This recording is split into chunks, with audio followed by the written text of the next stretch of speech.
The Rockies' Carlos Gonzalez led the majors in RBIs in August, while Troy Tulowitzki leads all Major League shortstops in home runs.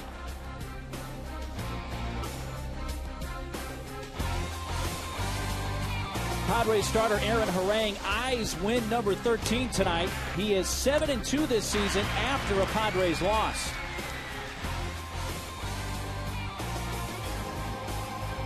It is worth cheering about. The Padres are back home where they've won 6 of their last 8.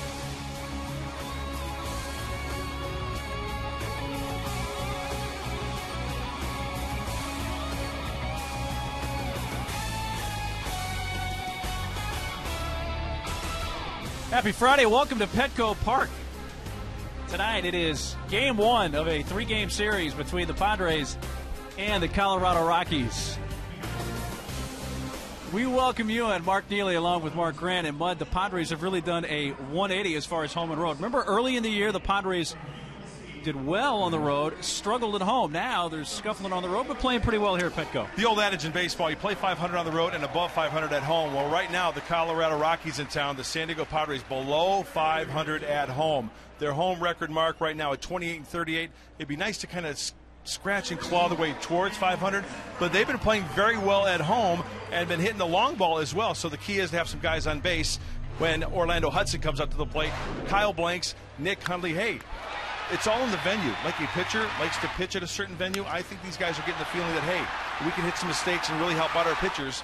This 6-game homestand, the big key is maybe they can put the ball into the yard, have 2 or 3 guys on, and take their chances. In the last 8 home games, good numbers. You think the pitchers are smiling, runs per game? Absolutely. And all those home runs you just saw, the Hudson, Blank, suddenly all came with Harang on the mound last time. He is the guy through the course of the season, that we've documented this many, many times.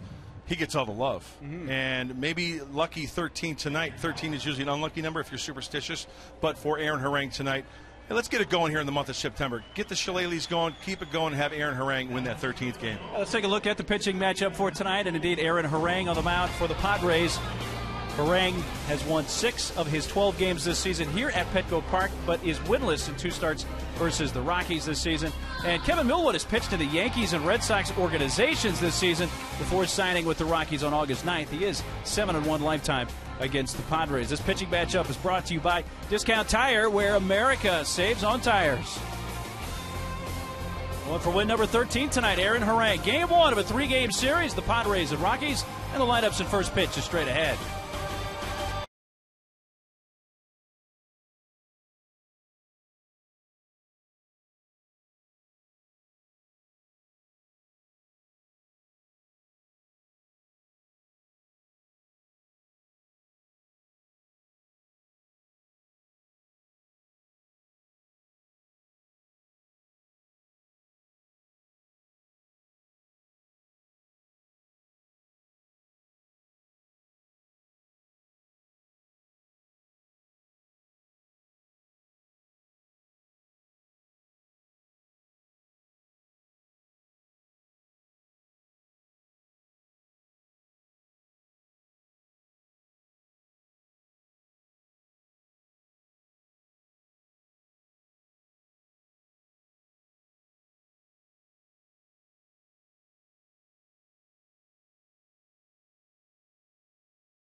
here at Petco Park as the Padres take the field. Let's take a look at the Padre lineup, brought to you by the Prize Patrol, presented by Jerome's Furniture. Text winning to 269-411 to enter. The Rockies have Dexter Fowler leading off, followed by John Herrera. Carlos Gonzalez led the major leagues in RBIs in the month of August and is hitting .439 in his last 10. Tulowitzki hits cleanup, followed by Todd Helton with Seth Smith in left. A familiar name, Kevin Kuzminoff, playing third, batting seventh with Chris Iannetta catching, and then the pitcher Kevin Millwood. Padres starting pitching profile brought to you by your San Diego County Cadillac dealer. Stop in today for an attractive lease or purchase offer. Aaron Harang has gone 7-2, an ERA of 3.35 over his last 15 starts. You know what else is good? There's a stopper in the bullpen, right? Well, Aaron Harang is 7-2 in starts following a Padres loss this year. So Aaron Harang possibly the starter, hopefully I should say the stopper in the rotation for the Padres as they start this 6-game homestand. Yeah, there can be a stopper in the rotation. That absolutely. For baseball lexicon, it works both ways. There have been a number of guys who, when you give that ball every 5th day, it's win day. And talking to guys back in like the 70s and 80s, Steve Carlton was a guy who was, it was win day. Yeah, especially when he won about half the Philly games that one year in the early 70s. Glad to have you with us this weekend. First pitch swinging, Dexter Fowler, foul tip. And we are underway from Petco Park. 66 degrees at game time tonight with mostly clear skies. It is getting darker earlier. Yep.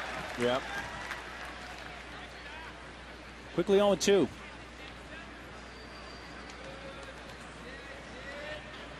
Switch hitting Dexter Fowler. On the 0-2 pitch, got hit on the elbow. They make an attempt to get out of the way there. They're going to dive into it.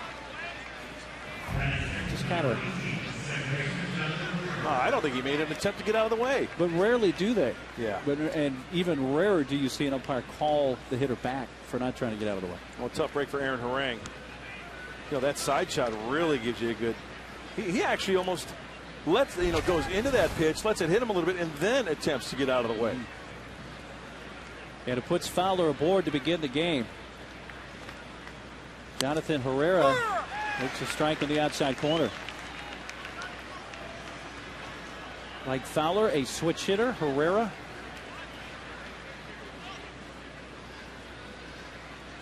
And manager Jim Tracy. His Rockies come in at 64-73, 14 games back. Shortening up, Herrera takes up and away. Tough go around for these Rocks, huh? Lost 9 of their last 11 road games coming into tonight. Yeah, lost 3 in a row coming into tonight. 5 of 6. Got off to a very good start in the 2011 season, but then just fell off. Runner going, Fowler, and it's fouled at home plate. You know, you look back at this Rocky team early in the year, they had a heck of a rotation. The part of this with the Rockies that really surprises me, how things have fallen apart for them in the rotation. It just goes to show you what a commodity it is to have starters, young, good starters, to stay healthy all year long. Who would have thought a year ago that they would trade Ubaldo Jimenez? Harang misses down and in, and it's a 2-ball, 2-strike count. And we saw Ubaldo's last start as a Rocky right here, right before the deadline when he was traded to the Tribe. Went 1 inning and just had that look out there on the mound like he was about to change addresses.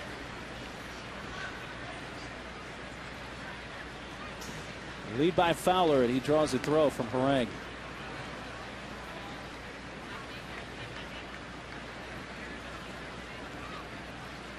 .50% stolen base success rate, which you want, what, around 70 to make it worth your while?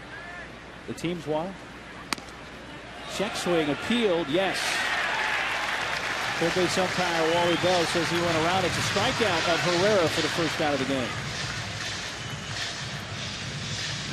There's the defense behind Harang tonight in the outfield. Blanks, Venable, and the newcomer Jeremy Hermida in right, with Andy Perino getting the start at third, Guzman at first, Bartlett and Hudson up the middle with Nick Hundley catching.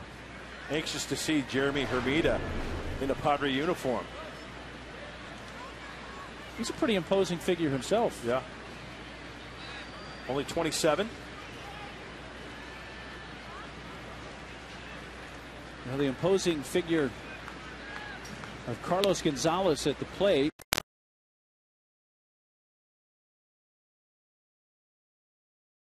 Figure.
Rang has him in the hole. A ball and 2 strikes.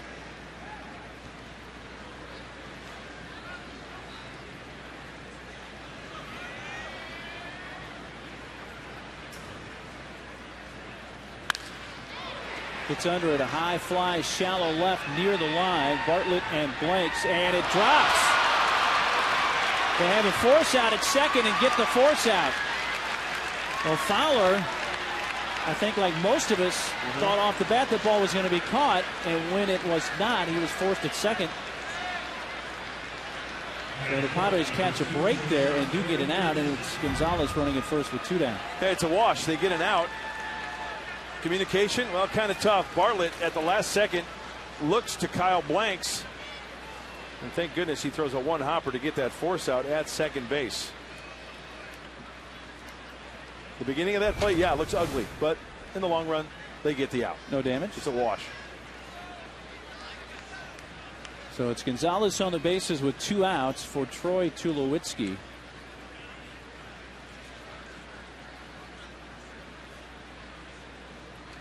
He averaged just over 300 and 28 home runs. Lead all major league shortstops.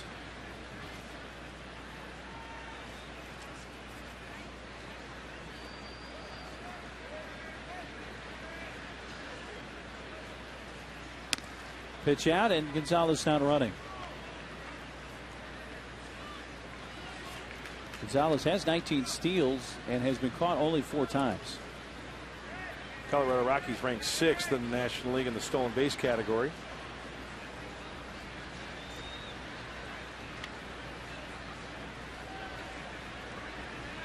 There he goes this time. The pitch down. A tough one for Hundley to throw on, but still guns him out. So for just the 5th time this season, Carlos Gonzalez thrown out attempting to steal, and this was a whale of a throw for Mick Hundley. Great release, very quick, good jump. Wipe out.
Diego starting lineup brought to you by Evans Tire and Service Centers, home of the free alignment. Venable leads off with Bartlett.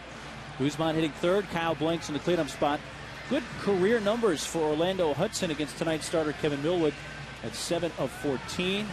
Jeremy Hermida in his first Padre game. Then Kunle Perino playing third base, and Aaron Harang ninth.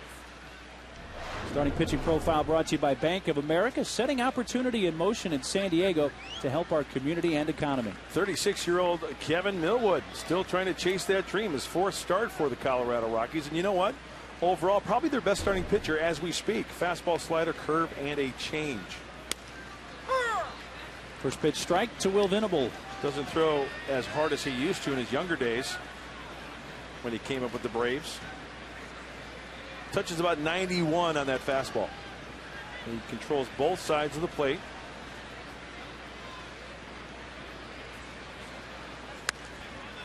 Off the outside corner, and Will holds up.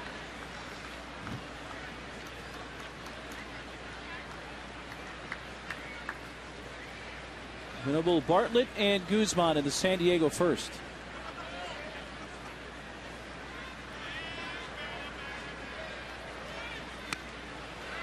Millwood's fastball at 89 miles per hour.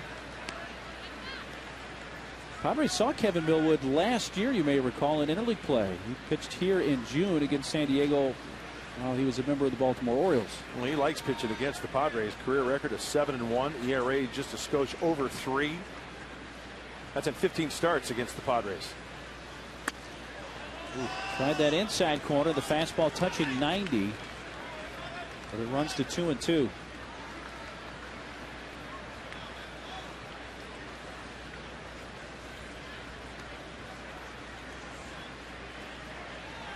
Millwood spent time in the minor league chain of the Yankees and Red Sox earlier this year.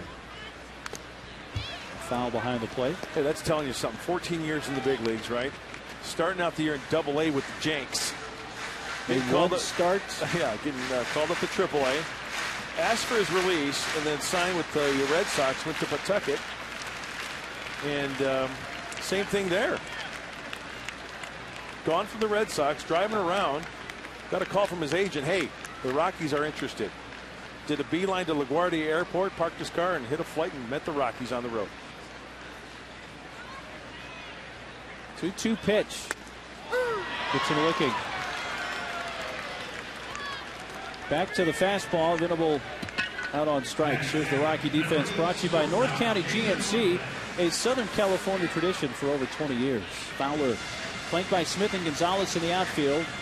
Kuz is playing third with Tulowitzki at short. Herrera and Helton on the infield with Iannetta catching. There's Kuz. Good to see the third sacker here in San Diego. Got a good round of applause when his name was announced for the starting lineups.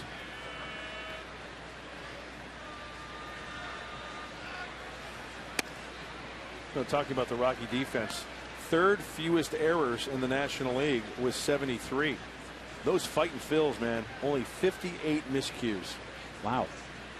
People talk about their pitching, but pitching and defense for the Phillies, who have the best record that they have had in their franchise history. They're like 80 games above 500, aren't they? It's 40, actually. It's 40, yeah, that's a 41, lot.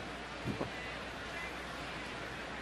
Phillies are leading tonight 5-3 at Florida in the ninth inning. So if they win that ball game, it'll be 42 games over 500.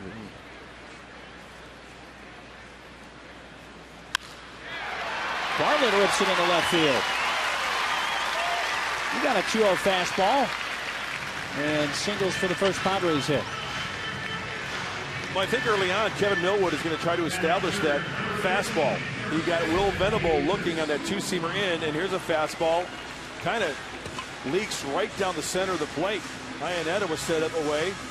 Nice, short, quick stroke from Jason Bartlett. And there goes the no-hitter. 1 on, 1 out for Jesus Guzman, the first baseman. Well, we got some Kuz yahoos here. Or are they saying Goose? Oh, Goose. Yeah, I was going to say, okay. Are they saying Goose? Yeah, my bad.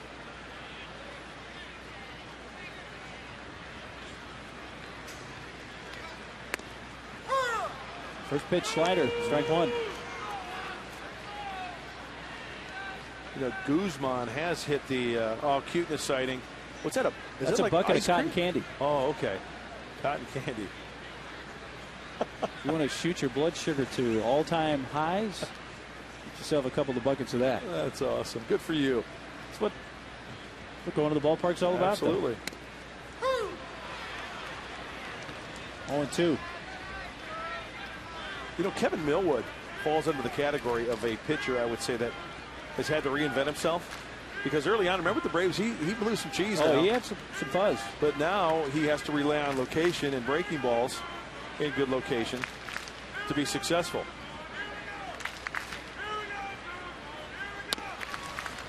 Slider down and away. The ball and 2 strikes. He's going to try to put hitters away with that slider, it looks like.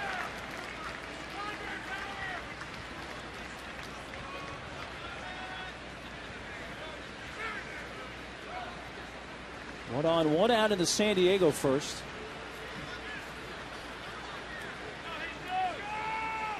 Bartlett. And a foul off the catcher, Iannetta. Notice something else about Millwood as he has gotten longer in the tooth. 14 years, right? Yes. What does he do to counter the lack of velocity that he doesn't have? The slide step. I mean, he's going to counter the running game with that slide step. He used it on that last pitch.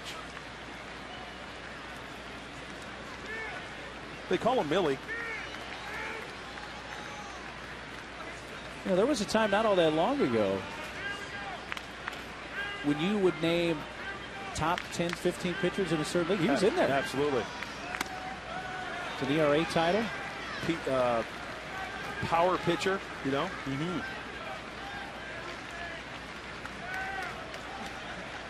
Well, it's time for a different baseball.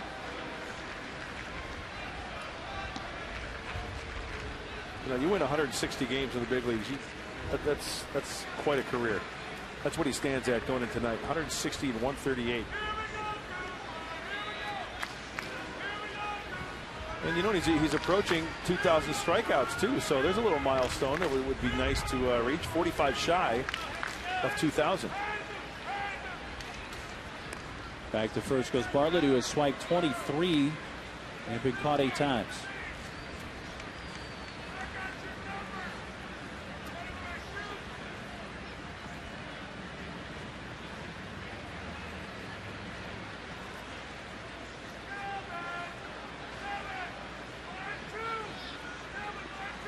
Lead by Bartlett, not running. 2-2, and a high fastball foul tipped into the mid of Iannetta for a strikeout. Second strikeout of the inning for Millwood.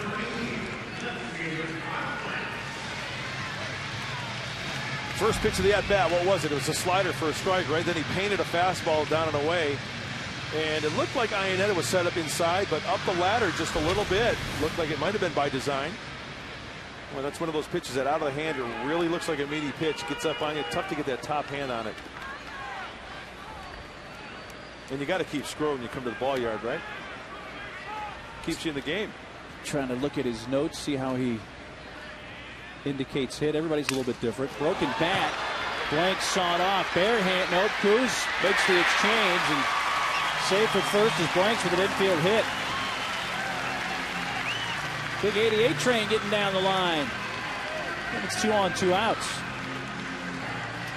That pitch from Kevin Millwood got the train's depot. A little deep, huh?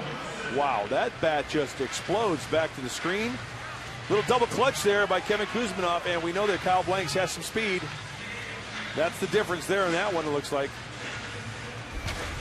And it keeps the inning alive. So an infield hit for Blanks. 2 on, 2 outs for Orlando Hudson.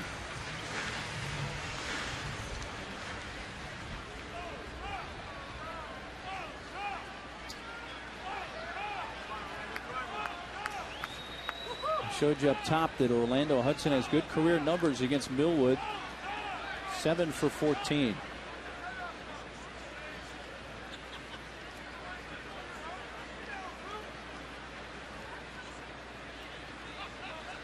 Iannetta out to the mound. Got to get those signs straight. Don't want to cross up your catcher here. Have second and third situation. The Rockies can go the short way on a grounder in the infield at any base.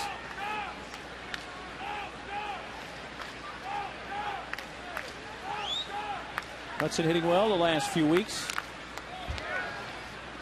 .310 in his last 11 games.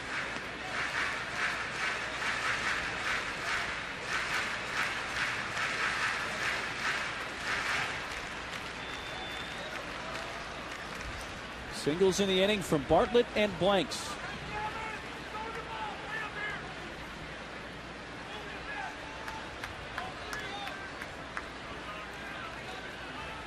Millwood steps off.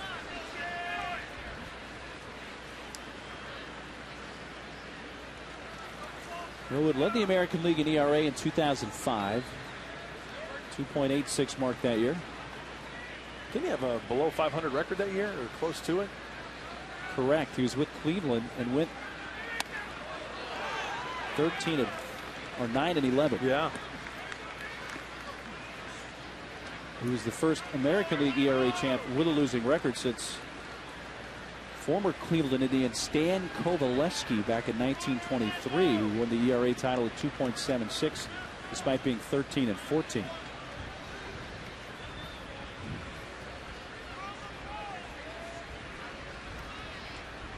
1-1 pitch to O'Dog. Up and away.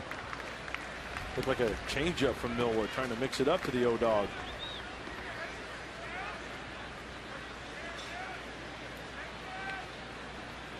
Different type of pitcher, Kevin Millwood. You might see some off-speed stuff. Fastball counts.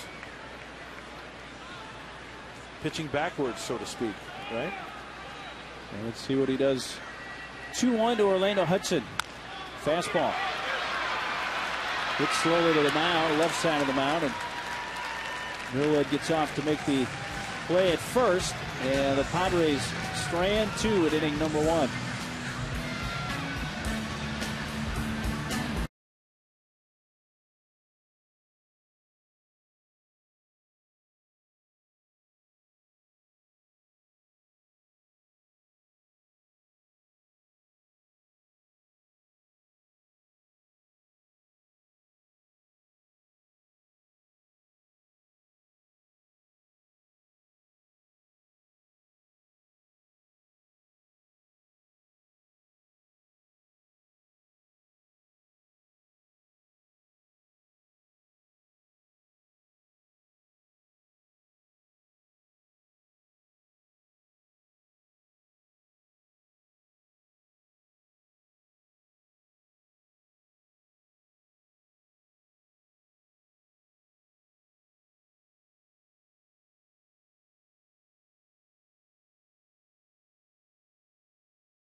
On Arizona at 7:05. Get here early. First pour is at 4:30. You can come drink great beer from 25 local breweries. Admission is free with the purchase of a game ticket. Visit Padres.com/Oktoberfest for details. Cocktails. That's always a fun event. Great reviews last year. So many great breweries here in San Diego.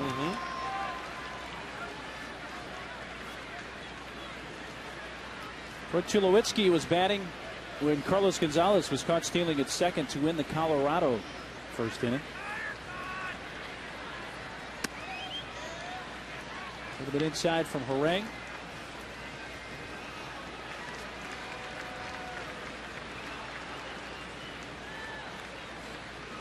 Tulowitzki started at shortstop for the National League this year in the All-Star game. His second All-Star selection. Did not play last year in the All-Star game due to injury.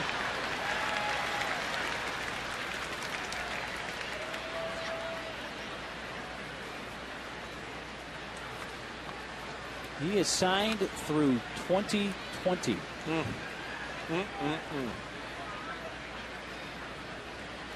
That's locking up your young guys, huh? Yeah. Backing out of play. Well, he had a monster September last year. He was the National League Player of the Month in September 2010. Hit 15 home runs. What you may also recall is that the Rockies really faded at the end. With 14 games left last season, they were just a game behind the Padres, with San Francisco a half game back. Then the Rockies lost 13 of their last 14, including dropping their last 8 games of the season. Tulowitzki pops it up on the right side and right near the bag in fair territory. Jesus Guzman squeezes it for the first out.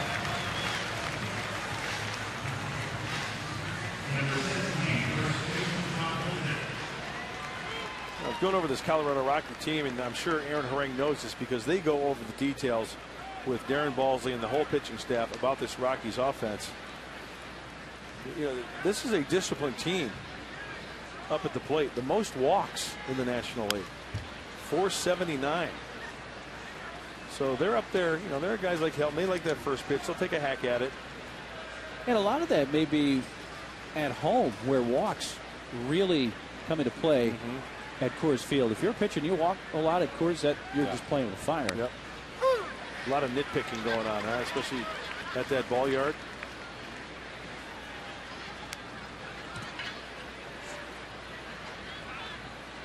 Good baseball man right there, Jim Tracy. Yes. 0-2 pitch pulled foul. Todd Helton really has alternated good and bad seasons the last 5 years. He's in a good season right now. I remember last year hit 256 with 8 homers, 37 RBIs in 118 games. 09 was a good year.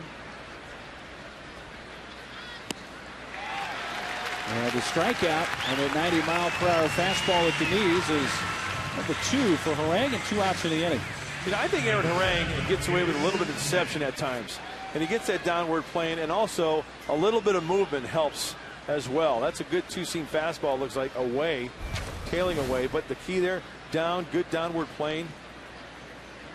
That one seemed to you don't strike jump out on Helton a little bit. Yeah.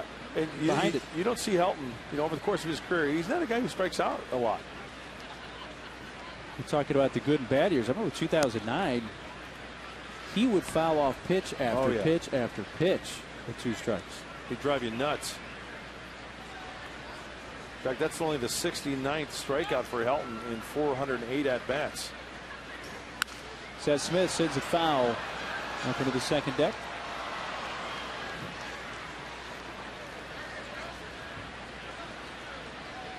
See the 15 home runs for Seth Smith.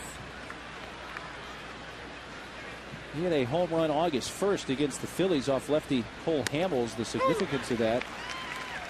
That was Seth Smith's first home run off a lefty since September of 09. He'd gone over 130 at bats, not a home run off a lefty. Just missing the inside corner with the fastball. 2-2.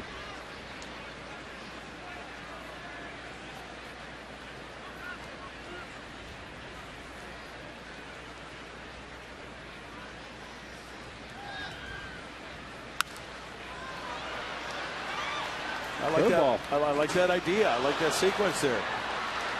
Tried to sneak in on him, pitch prior, and then he goes with the curveball.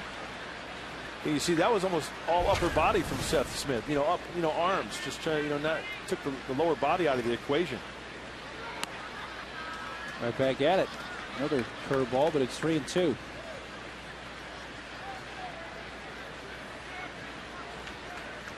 Two outs, nobody on in the Colorado second in this scoreless game, and Aaron Harang with a 3-2 pitch to Rockies left fielder Seth Smith. past Harang, but Hudson near the bag throws out Seth Smith. Bartlett making the play to retire the side. 3 up, 3 down in the Colorado second.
Switchfoot. The concert is free for all fans with a paid ticket for the September 18th game. Don't wait. Get your tickets today at Padres.com/Switchfoot. You ever gotten caught between the moon and San Diego? No, but Christopher Cross got caught between the moon and New York City. Yes, he did. There's a strike. Jeremy Hermida in his first Padres at bat. That was from the Arthur movie, wasn't it? Yes, it was. Yeah. Which they remade recently. Yeah. Hermida played in 10 games in the big leagues with Cincinnati this year. Most of his time was at AAA Louisville.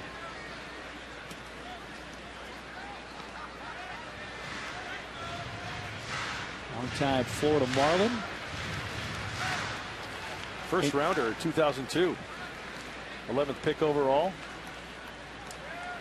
Lifetime 259 hitter.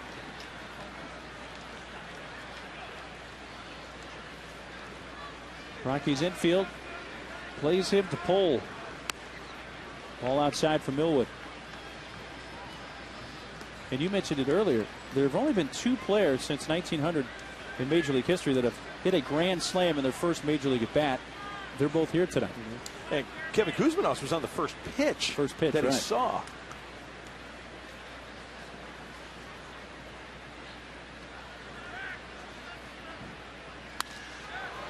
Towards right center field, coming over Carlos Gonzalez, but he lets Fowler behind him. Boy, that's odd. You don't see that too often. Usually the guy in front makes the catch. Unless he hurt Fowler and then he kind of bowed out. You know, usually the guy in front is going to take charge, but you can see that Gonzalez is exit stage left there, so Fowler can make the grab. Fowler was cheating towards the alley in left center field, so when that ball came off the bat, I thought for a moment maybe it had a chance, but it hung up there too long and easily run down by Fowler. Nick Hundley takes ball 1 outside.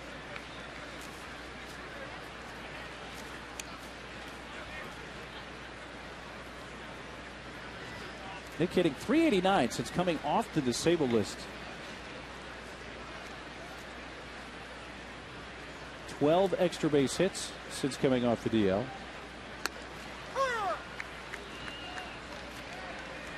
He's named the co-winner of the National League Player of the Week for his work between August 15th and the 21st.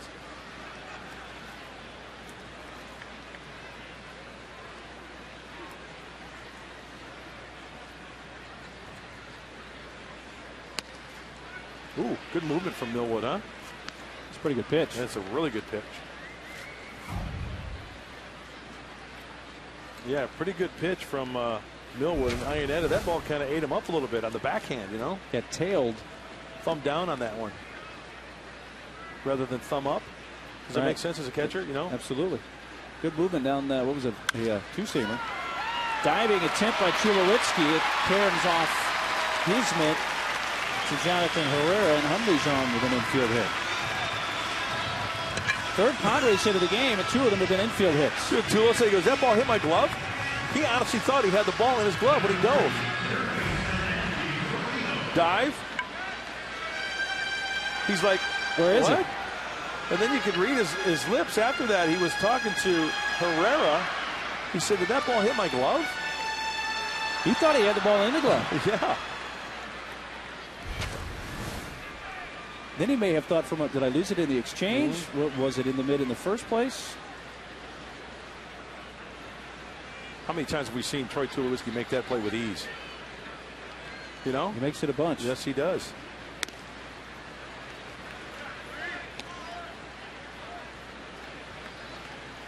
Andy Perino getting the start at third base tonight, playing in his 7th Major League game.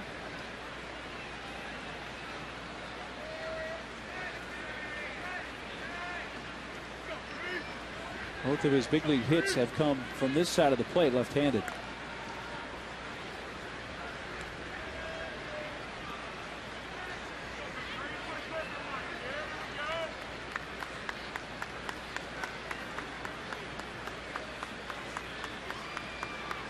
One on, one out. No score in the San Diego second.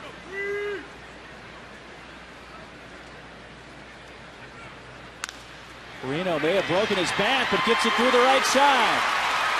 Hundley will hold at second. Carlos Gonzalez, who leads the National League with 11 outfield assists. Not an arm you want to challenge going first to third there. Padres have 2 on, 1 out. Kind of like beats the shift here. Millwood, two-seamer. And as you mentioned, Mark, that bat will die happy.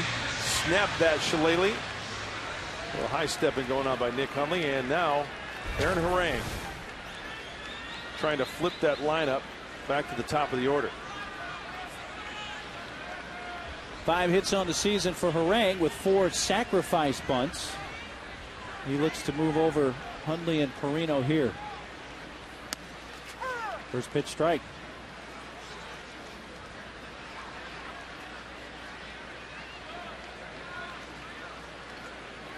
Nick Hundley and I were having a discussion last road trip in this situation. As a pitcher, if you're in this situation, right, great chance for a double play. The best pitch to throw in a bunt situation. What would you think? Talking fastball or yeah. That fastball bunted. And the pitcher, Millwood, cuts in front and throws him out. The runners advance on a successful sacrifice. Now let me preface this again.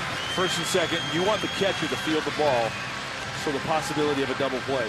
What would you think the best pitch to throw would be? Logic would tell you something a little softer to keep it closer to the plate. Correct. The answer is the changeup. Think about it. If you know it's a bunt situation and you want your catcher to go out in front of home plate and get a good chance to get that ball and get the lead runner, possibly turn to a changeup, because the ball, not thrown hard, doesn't have the same force as a fastball to get that bunt out there successfully, so you can't get that double play. Does that make sense? It does. And you know, and I'm not saying I thought of this, but Nick told me. You know who told him that? Who's that? Greg Maddux. I think I would take that as gospel. Yeah. And that's what Maddux learned through his career. When guys were bunting and he wanted his catcher to, make the play ahead to get the lead runner, change up. And it makes so much sense when you think about it. Hundley is the lead runner at third with Perino at second. 2 outs. Top of the order. Venable takes the 1-0 inside. William in the first, a strikeout victim.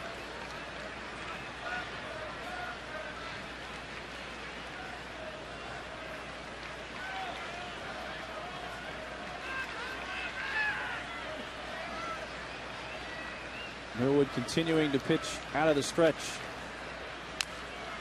And a foul back. You know, over the course of the last, I want to say a couple weeks, two and a half weeks, that's the pitch I think that Will Venable has really tried to concentrate on and driving the other way. Because there was a couple occasions in Los Angeles he got pitches like that and he missed them, and you could just really sense the frustration. Either fouling them off or maybe trying to get in pull mode a little bit.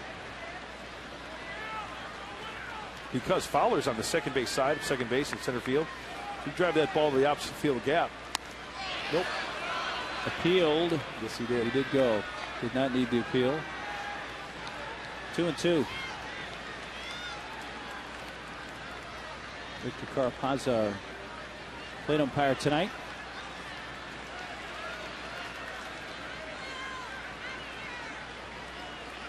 So 2 on, 2 outs, and a 2-2 count on Venable.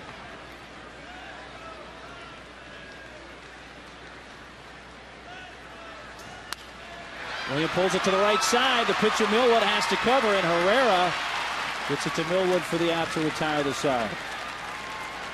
Couple more Padre hits, 2 more left on. San Diego has stranded 4 through the first 2.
Tickets today and be entered to win one of 15 great prizes. Today's 15 prizes and 15 games winner, Daniel Zaragoza, who won a trip for 2 to Padres spring training in Peoria, Arizona. It's not too late to place your 2012 deposit and be entered to win. Call the Padres at 619-795-5555.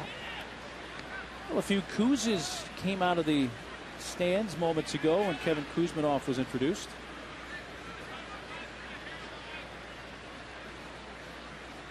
Playing in his 8th game with Colorado. Of course, the native of the state of Colorado.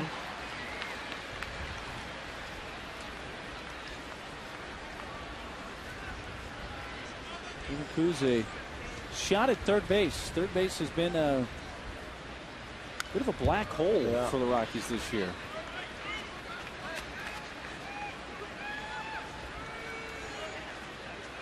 Acquired from Oakland on August 23rd for a player to be named later. Jim Tracy's had some issues trying to find that everyday third baseman. So we talked about auditions. Bermudez joined the team today with pitcher Fulcino. This looks like an opportunity for Kuz to make an impression on the Rockies this final month. Fastball from Harang strikes out Kuzmanoff, and the 3rd K for the Padres starting pitcher. It's a good old-fashioned heater from Aaron Harang. He wanted it down and in, and that ball is actually right down the middle, about just above the knees. Once again, good downward plane from Aaron Harang. You know, he's a sneaky 90, isn't he? Just like Niedermeyer. Sneaky mean 90, you know? I mean, it's not like he's throwing 96 or 97. No. Is that a pledge pin? Off the outside corner. You know, in many ways, Chris Young was that way. Yes, he was. He would be more of a drop and drive type guy, you know what I'm saying? Right. And hide that ball and deceive those hitters with that ball coming right out of the back of his head. And you can see the arm action on Harang. Same type deal. Very quick from the back of the head and bang out in front. Good movement on that last slider.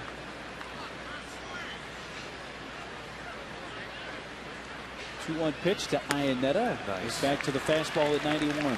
Well, we talk about it all the time, location of the fastball, and that's exactly what Aaron Harang did there. He could live out there all night long against the right-handed hitters.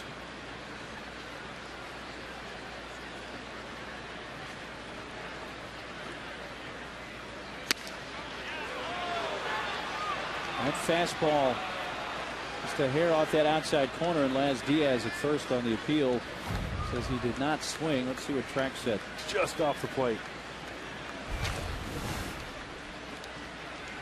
So full count on Iannetta.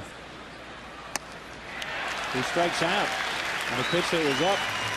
The fastball appeared to be out of the zone, but the strikeout is fourth, and it's out number 2. Hey, when the count is full and you have to protect, we've said it all along, that's right at that Colorado. That's chest high, letter high. That is one tough pitch to lay off. Looks like Aaron Harang's got his groove on with that fastball, huh?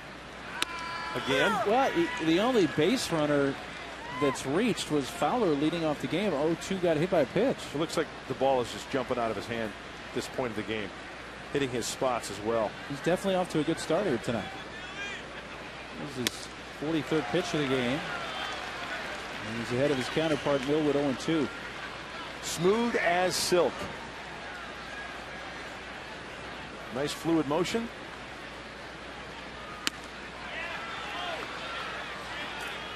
Nick wanted the appeal. It was not allowed, and it's a ball and 2 strikes. A couple of homers in the career of Kevin Millwood.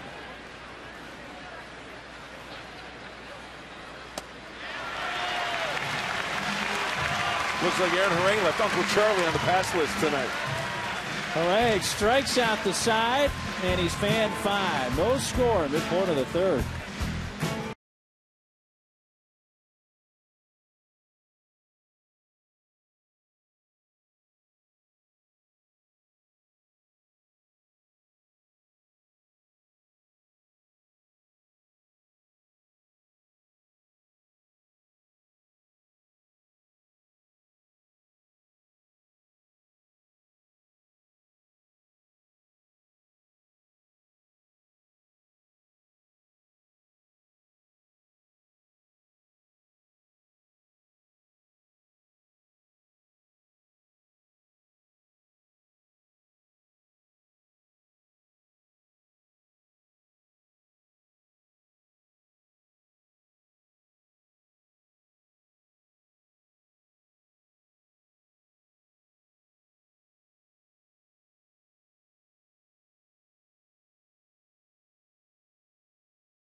Park, where you can enjoy fresh Mexican food and happy hours 7 days a week. By Permadontics, Southern California's premier dental implant center.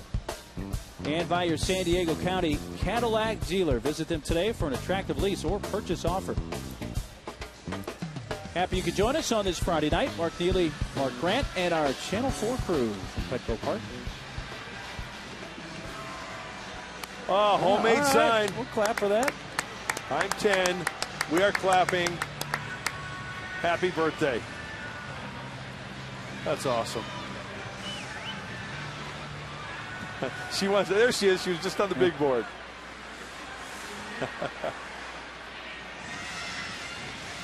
Happy birthday, young lady.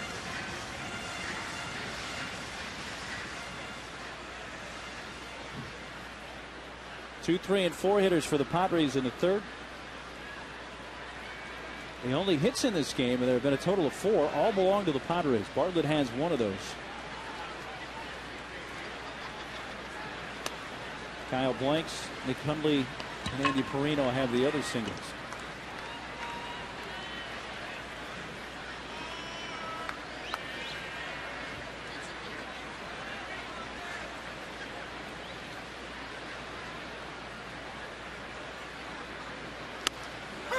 Strike call on the outside corner. Another thing I've noticed about Millwood and his mechanics, very simple, keeping it simple. Do you see how he's on when he's on the rubber? A very short step. He almost looks like he's in the stretch position right now. He does. And then just a little step with that left foot back, very little step into the leg kick, keeping it simple. Right back up the middle. Millwood put a bare hand out for a moment. And it's past Herrera, the second baseman who dove for it, and it's a 2-for-2 night so far for Jason Bartlett.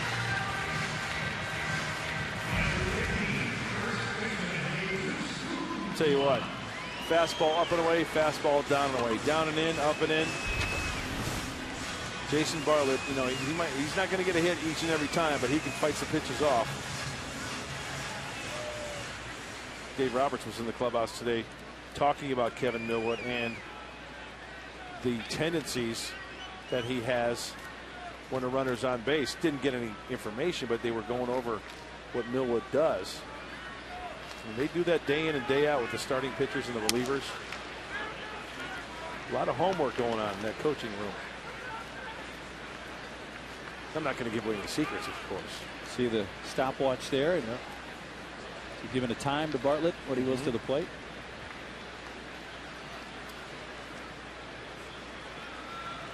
Now the average time from pitcher to catcher to second base, 3.3 seconds. There goes Bartlett, and a perfect throw by Iannetta. And Herrera tags him out. Bartlett caught for the 9th time this year in 32 attempts.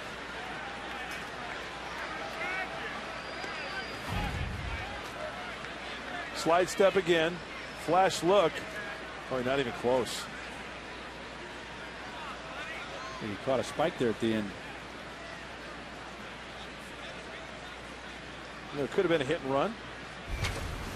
Could have been a number of things. So no offer from Guzman. Towards the hole, backhanded by Tulowitzki. 2 outs. Does the flash look on the steal attempt by Bartlett indicate the idea that may have been a hit and run? Well, hitters are taught to do that because, you know, you see the crack of the bat, you want to see where the ball's going if you get a chance. Okay, let kick go. He's watching the whole way. In fact, you know, it wasn't even a flash look. It was a look as soon as he was going, huh? Which would lead you to believe more that was a hit and run. Exactly. Supposed to be a hit and run. Right. So 2 outs, nobody on for cleanup hitter Kyle Blanks, the left fielder.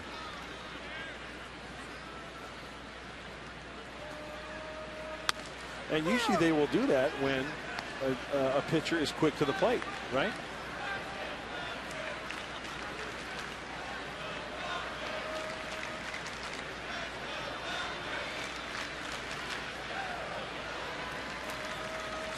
For 1 pitch to Blanks, who has an infield hit tonight.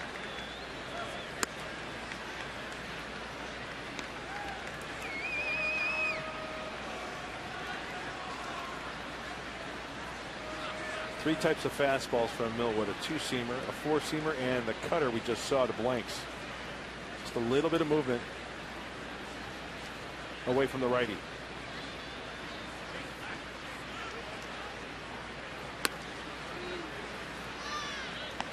I mentioned that the Padres saw Kevin Millwood last year at interleague play when he was with Baltimore. They actually saw him in interleague play 2 years ago as well, because he was with Texas.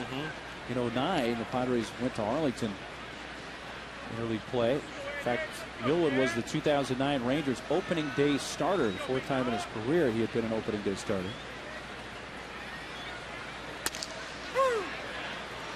Fastball 2-2.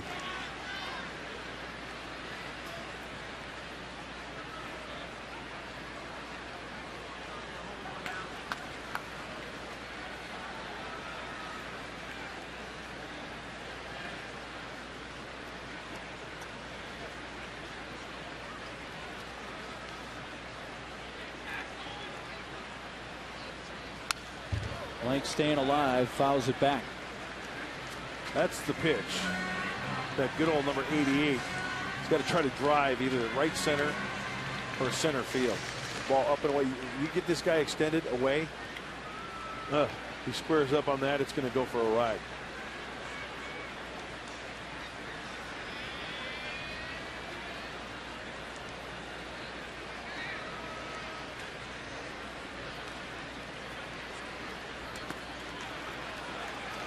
That curveball had some bite into the dirt, and it's a full count.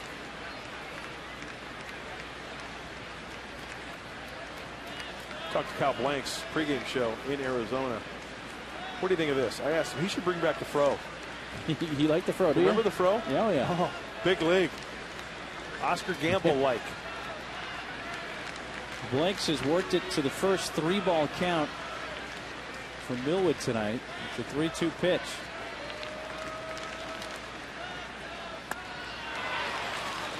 A high fastball strikes out Blanks to retire the side. Third strikeout of the game for Millwood. We've played 3 here at Petco Park. The Rockies and Padres are scoreless.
Question brought to you by AT&T Wireless. And tonight's question: Troy Tulowitzki wears the number 2 because of his admiration for which Major League player?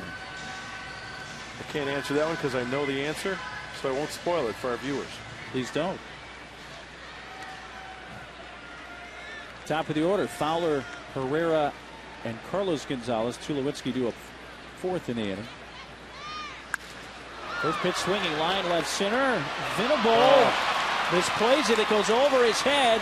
And Fowler, who runs well around second, heading for third. And then they overthrow the cutoff man, and Fowler is standing at third base. Tell you what, they hit the cutoff man, that would have been a different story. They would have had Fowler on a good throw.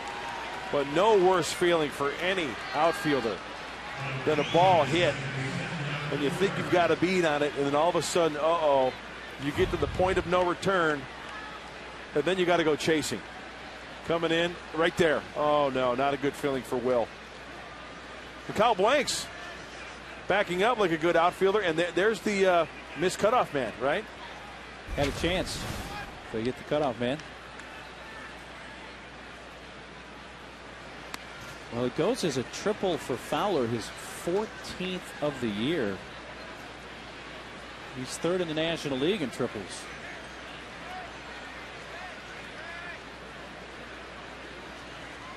Bud not happy with the way this fourth inning has begun.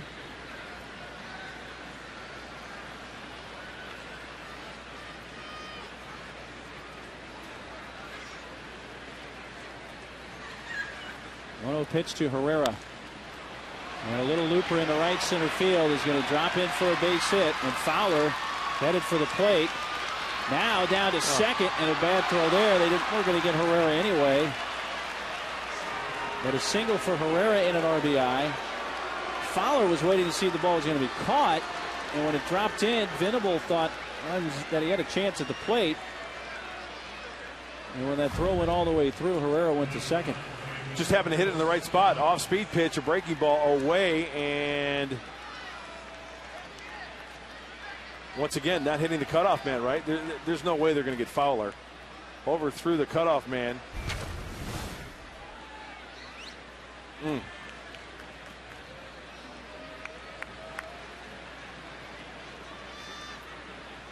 So an RBI single for Herrera, and he's at second after the throw home, and still nobody out with the heart of the order here, and Carlos Gonzalez with Tulowitzki on deck. Things are snowballing here. Throwing the ball around.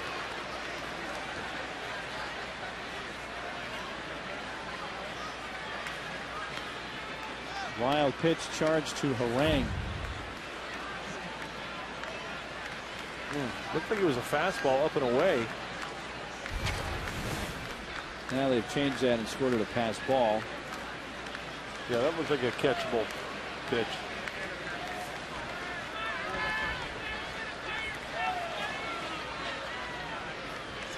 So Herrera's at third. And a 1-0 count on Carlos Gonzalez, who reached on a fielder's choice his first time up.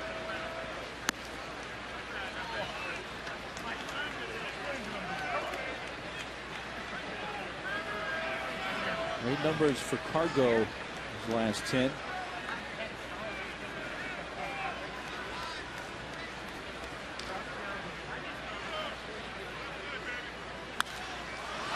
That's popped up. Perino, the third baseman, calling for it, and makes the catch for the first out. Well, Harang got behind Gonzalez 2-0 and gets him to pop out for the first out of the inning, and that keeps Herrera at third. Smart pitching, too. He doesn't feed him a fastball. He pulled the string, and it's a curveball. Curveball. Reaches for it. Oh, I was wondering if he maybe tweaked something on that, or is he disgusted at the pitch? It was awkward the way he came out of the batter's box. Yeah, it looked like he was wincing at something. The wrist has been the injury that kept Gonzalez out several weeks back. Let's focus on his wrists as he swings. Does he kind of roll over a little bit, reaches for it?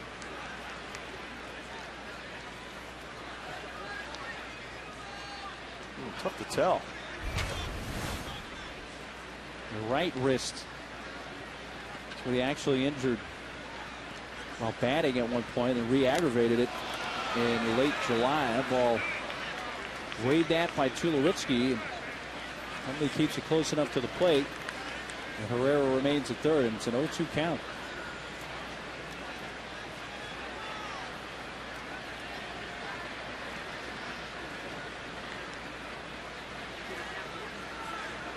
Tulowitzki in the second led off and popped out to the first baseman, Jesus Guzman.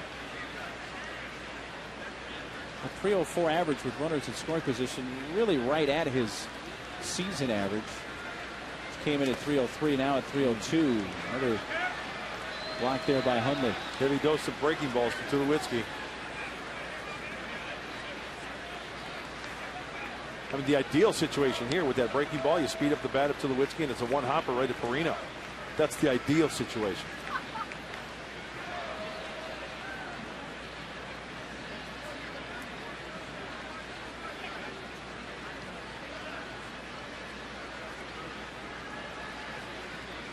1-2 pitch. That's to short. Runner coming for the plate. The throw from Bartlett will go to first. Herrera scores the second run of the inning, and Tulowitzki has his 95th run batted into the season.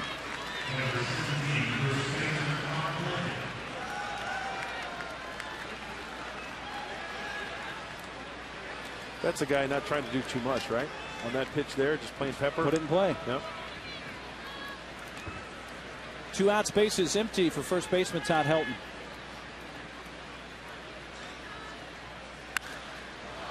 In the air, left center field.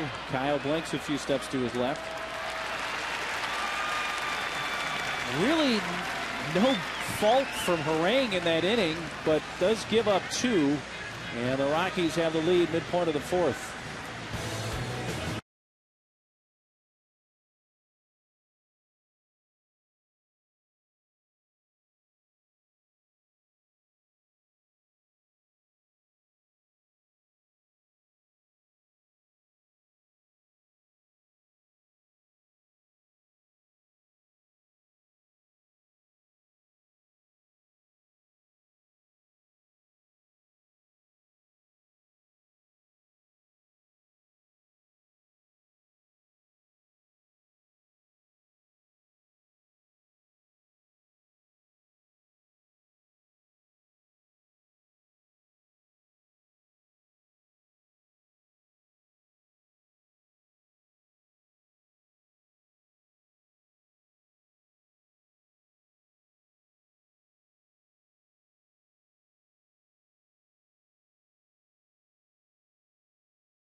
Tonight, our question: Troy Tulowitzki wears number 2 because of his admiration for which major league player?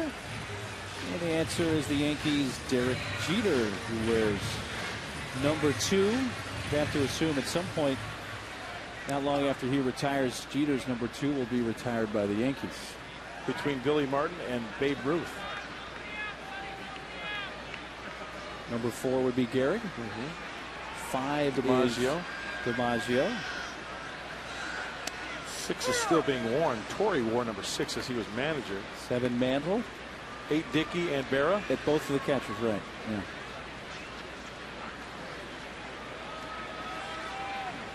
I mean, if we did all the numbers, we'd be here all night. Yeah, it's true. Orlando Hudson beginning the Padres 4th. 2-0 Colorado as they've scored 2 in the top of the inning. Millwood misses off the outside corner. Orlando bounced back to the mound his first time up.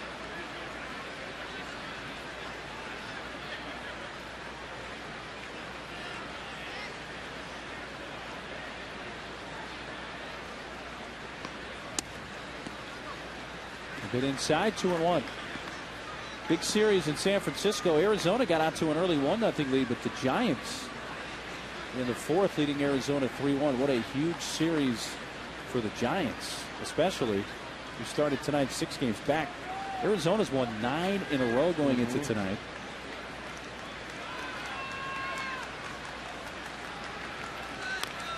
Hey, it's getting that part of the year, man. It is. Hamstrings are a little tighter. Quads barking. Everything gets a little tighter, huh? Shoulders hanging. Hey, Kevin Towers said he would shave his head if they won 10 in a row. Really? So if they actually were to win tonight, supposedly KT's supposed to shave his head. Can raise some money for a charity. That'd be nice.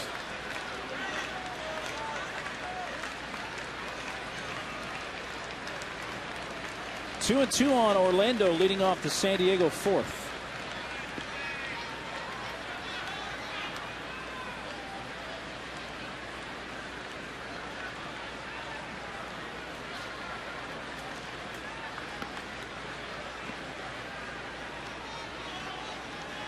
Still waiting. Millwood and Ionetta are not on the same page here as far as pitch selection.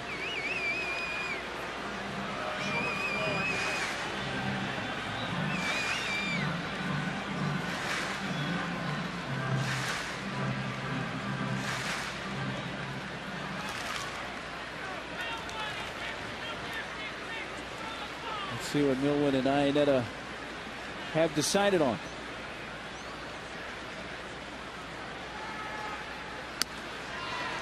He strikes out Orlando Hudson on a slider. Fourth K for Millwood and 1 out in the fourth. The backdoor variety. And not a good swing for Orlando. It's one of those where you kind of give up on it and just at the last second try to make contact, at least try to foul it off.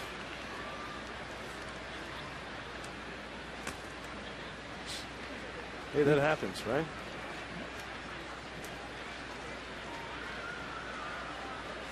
Newcomer Jeremy Hermida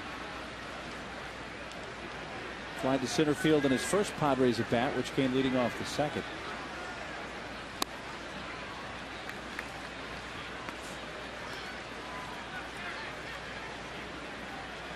A waiver claim from Cincinnati.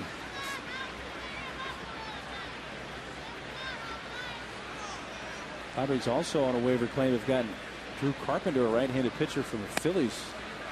Should be here tomorrow.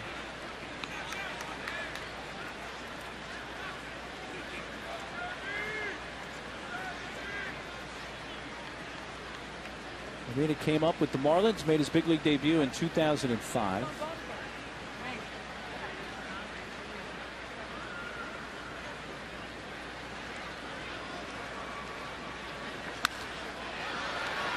Shallow right. Gonzalez in. The second baseman Herrera out. It's caught by Jonathan Herrera. 2 down. Well, 4 Ks so far tonight for Millwood. Our leaderboard is brought to you by Los Primos, home of the Monster Burrito. Get your $5 meal deal for a limited time only. These are career strikeouts going into tonight. I was unaware that Javier Vasquez is the active major league leader with 2,500. Millwood fourth on that list.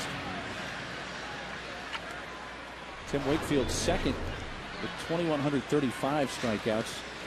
He is still searching for a milestone win, however, Wakefield. Yeah, number 200. He's at like 6 tries at trying to get 200. But you know that our good friend CB, Kyron Bob Wiersdorfer, came up and talked about that, the strikeouts. And he posed a good question. Is there a 3,000 strikeout guy around the corner somewhere? Definitely not around the corner. I agree.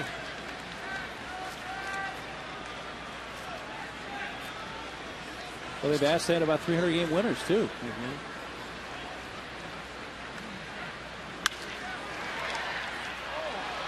Herrera, who was cheating behind the bag at second, throws out Hundley. That ball was grounded sharply. But the Padres go down in order. That's 5 in a row set down by Millwood.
Mid-game recap brought to you by Murray Lamper Construction. Hey, folks, find the truth in home remodeling with Murray Lamper Construction. See why that they're the company that you trust. Get online and visit murraylamper.com. Mark? Thanks, Mud. Into the fifth. Rockies lead 2-0. One of those runs unearned. And Seth Smith, Kuzminoff, and Iannetta, 6, 7, and 8 hitters come up from Colorado. First pitch, curveball in the dirt, ball one.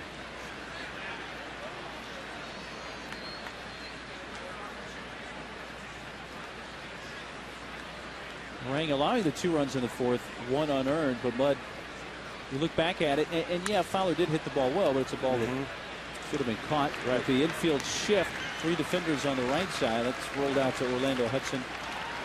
1 gone. And as a pitcher, I've said it before, once the ball's out of your hand, it's out of your control. I mean, nobody feels worse than Will Venable. He wants to pick up Aaron Harang.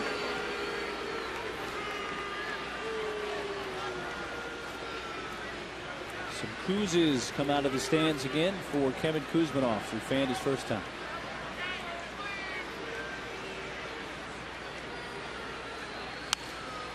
Swinging at the first pitch, popped up into foul territory near the first base coach's box. 2 quick outs in the Colorado fifth.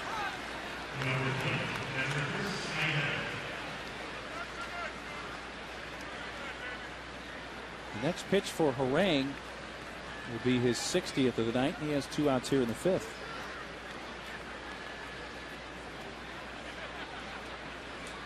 So it's been a pretty economical night pitch-wise so far for Harang. He's being aggressive in the zone. Another example of that right there. Iannetta struck out on a 3-2 pitch in the third inning. Painting the outside corner, 0-2.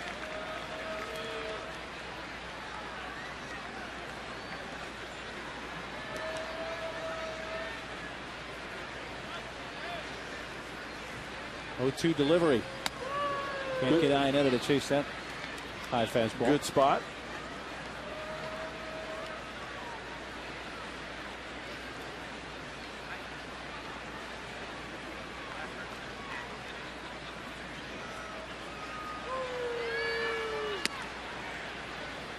From 0-2 to 2-2. Iannetta has walked 64 times this year. 7th highest total in the National League. Check swing on the low breaking ball. It's appealed and denied by Laz Diaz. So from 0-2 to 3-2.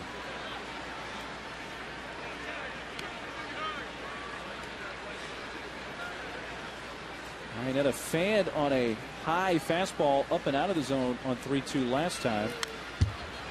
Just about got that same pitch there. That was closer to the high part of the zone, though.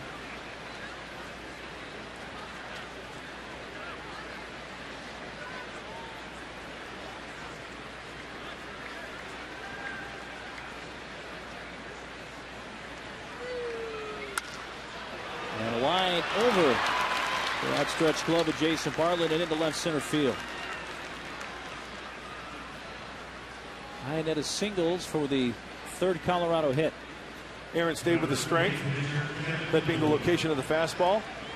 Make him earn his way on, and that's exactly what he tried to do. Locate the fastball down and away, and you see more pitches, and you work that count full, right?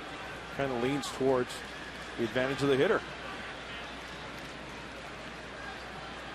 So a 2-out base runner allows the pitcher Millwood to bat, who struck out swinging his first time.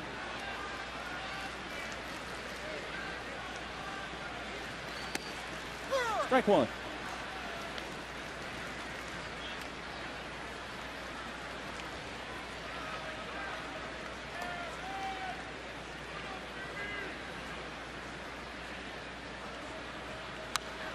Nothing at 2.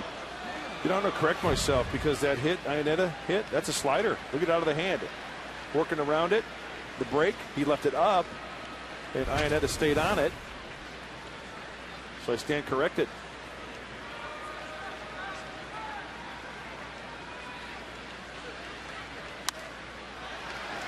Out of play, and it stays 0-2 on the Rockies pitcher. Padres 5-7 against the Rockies this year. They have lost 4 of the 6 games here at Petco Park against Colorado.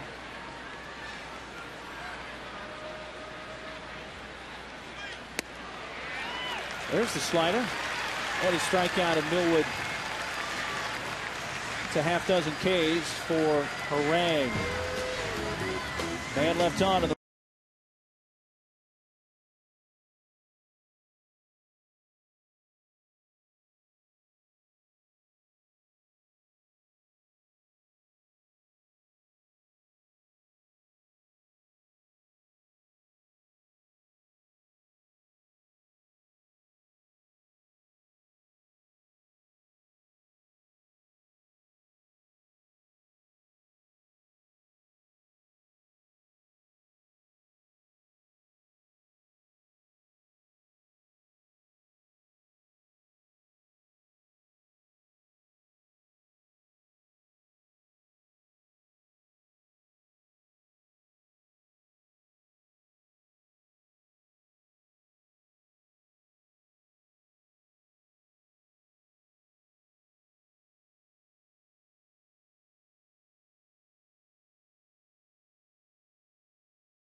For home run inning presented by Harrah's Rincon Casino. If a grand slam is hit this inning, the pot is up to $58,500. So get on to 4SD.com, register, and hopefully that $58,500 can be coming your way. Good luck. Padres to the 8, 9, and 1 spot in the order. Millwood has allowed 5 hits. 2 in the first, 2 in the second, a leadoff single in the third, but since then he has retired 5 in a row. And no extra base hits. Correct. All 5 hits have been singles. Carino has one of those singles, a base hit to right in the second.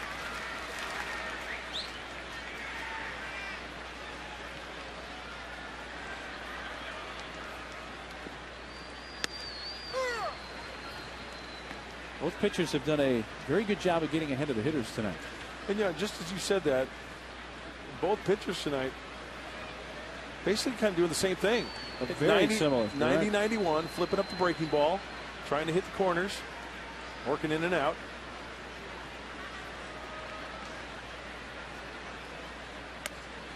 Fastball's up high.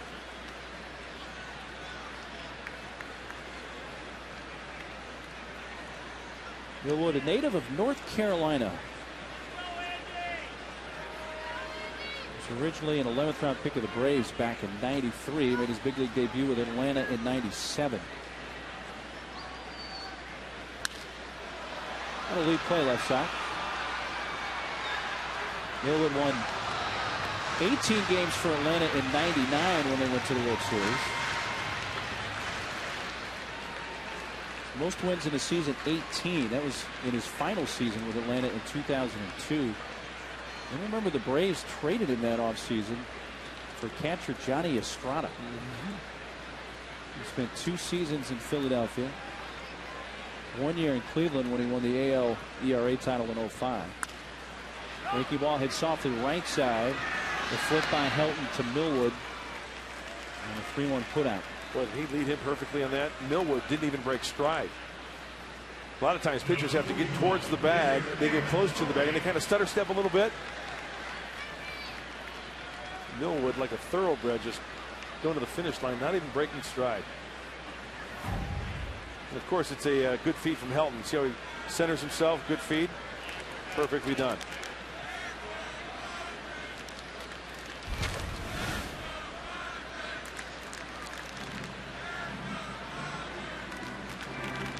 With the pitcher Harang up. Iannetta physically went out there to get the baseball away from Millwood. Then the plate umpire, Victor Carapazza, threw one over Iannetta. And Millwood was a little screened. And he's like, hey, where'd that one come from? Hey now. Like, oh, here it comes. The bouncer.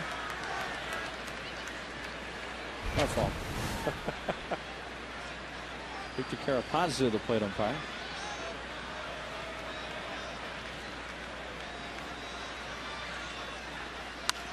Look out. Shoots it foul right side. Stays out of the seats. Laid down his 5th sack bunt of the season in the 2nd.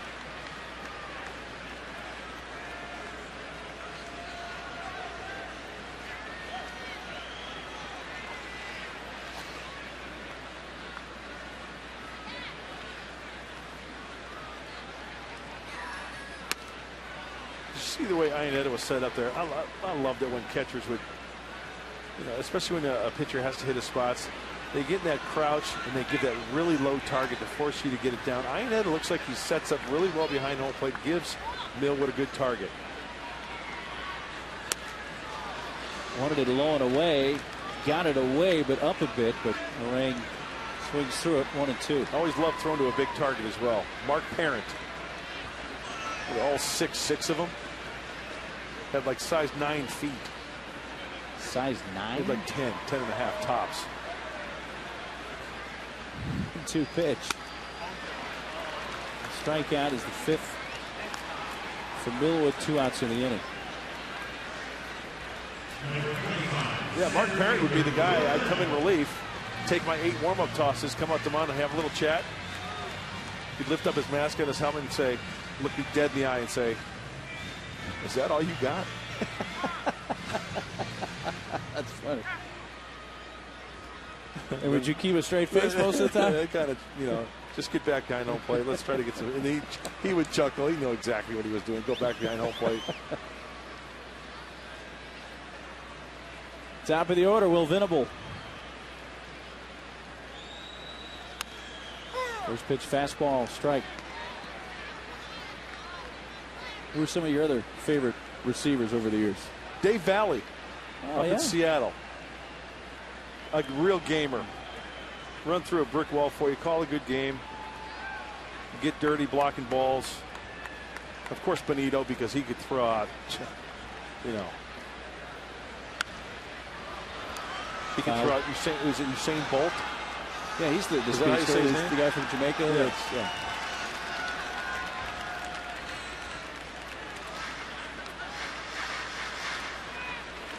Usain Bolt.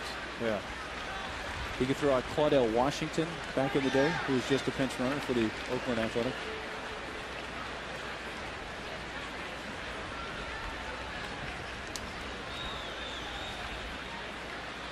Millwood flirting with back-to-back 3-up, 3-down innings.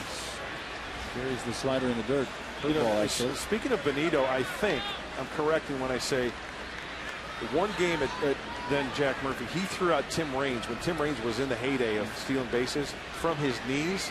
And I heard later it was Benito's arbitration year. And I think Scott Boras was his agent. He actually used that footage in his arbitration case. I don't doubt that one bit.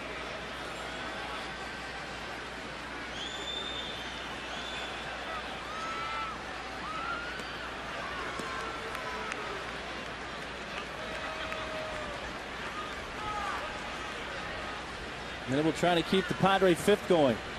The 1-2 pitch from Millwood. Gets him looking on a breaking ball.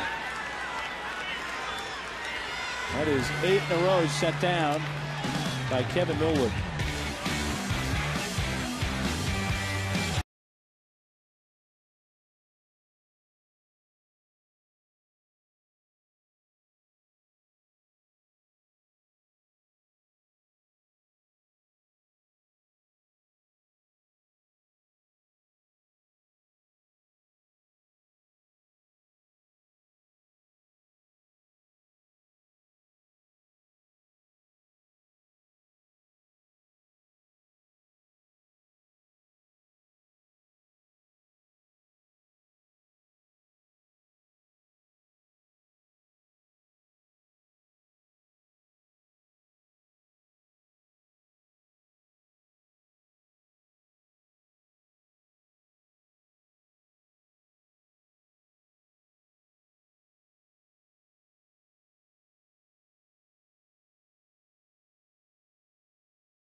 Third, hey, that's tomorrow. They battle the Rockies at 5:35 as part of Go Green Night presented by Sony. The first 25,000 fans in attendance receive a Padres Go Green bag presented by Smile Generation. Don't forget to recycle your e-waste before the game. You can purchase tickets using the promo code GREEN, and a portion of the proceeds will benefit San Diego Coast Keepers. Purchase tickets today at Padres.com/promo and type in GREEN. Top of the Rockies order in the 6th. Dexter Fowler reached on a hit by pitch to begin the game. And then in the 4th, hit a liner to center that got over Venable's head and went as a triple, and then he later scored. That really is the key at bat of this game right now.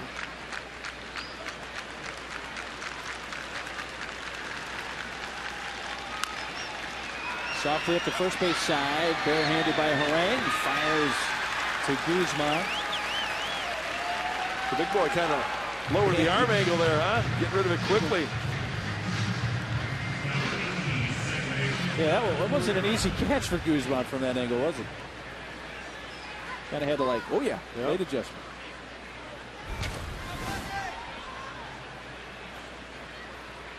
Leadoff man gone. Second baseman, Jonathan Herrera. Looks the bunt, takes a strike.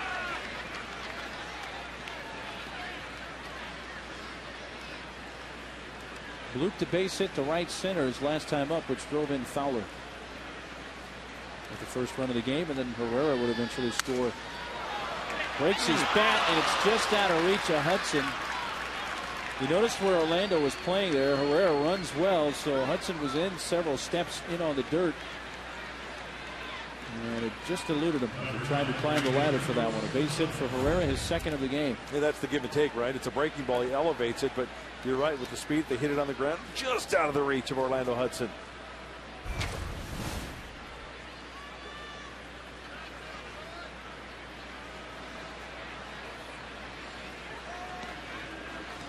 One on, one out for Carlos Gonzalez.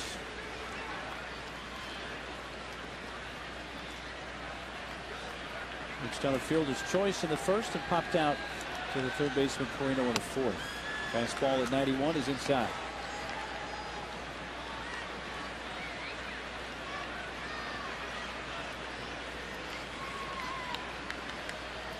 Cargo, as they call him, is grounded into 11 twin killings this year. The leader in that category is Tulowitzki with 16. Kicks to the left to Hundley, and there goes Herrera down to second. Looked like a breaking ball.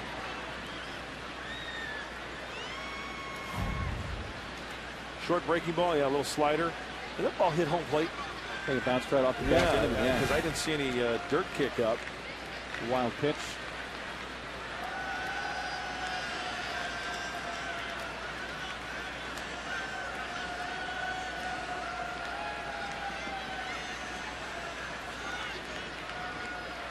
Two-0 count on Carlos Gonzalez.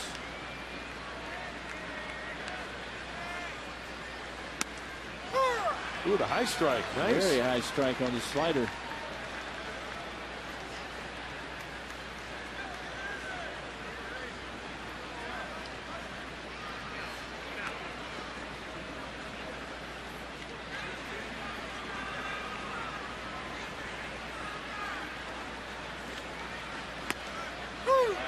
There's that high strike again. That one on a fastball.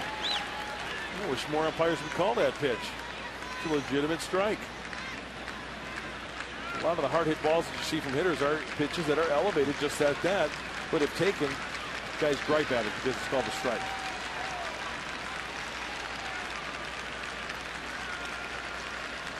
A 2-2. Pretty close to that same vicinity with that one judged high. Let's see what Pitch Track thought of this last delivery. Up and in.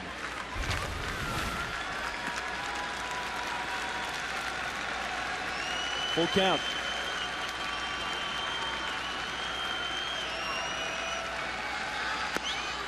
Got him to chase that one down in the dirt. A curveball strikes out Carlos Gonzalez. 2 outs. That must have looked good out of the hand of Herrera because Carlos Gonzalez, that wasn't a fool me type swing. That was a pitch that he looks out and just he put an aggressive swing on it. And then you can see it on the hand, up and over, good rotation. Big out.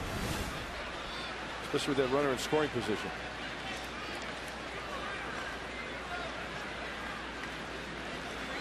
You know, hitter Troy Tulowitzki picked up an RBI on a ground out to short his last time up. And he lines it into left field for a base hit. Herrera rounding third. Blanks makes the throw home. Quick tag by Hundley. And in safely is Herrera. We're going to have an argument. But Black comes out. Nick's trying to sell that when he took a swipe at it, that perhaps he got him on the back. Yeah.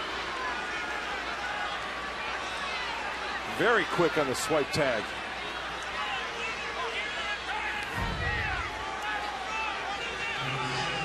Ooh, tough to call. Tough to call.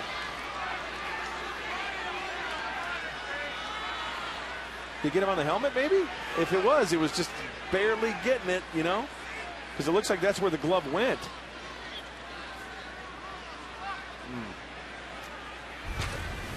They're really tough to tell, though. But as you say, if he did get him, it would have to be on the helmet. Right.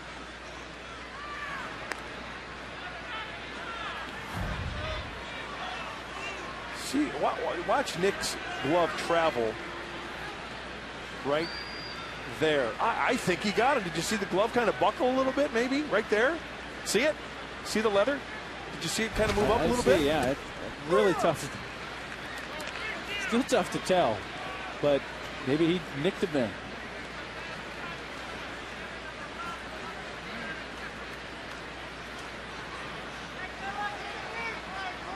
Second RBI of the game for Tulowitzki, who now has 96 on the season. Down it into Helton.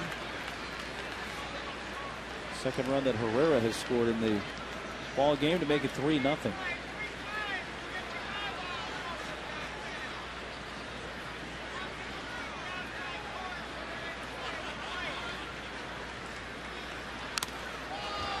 takes the mask of Hundley right off.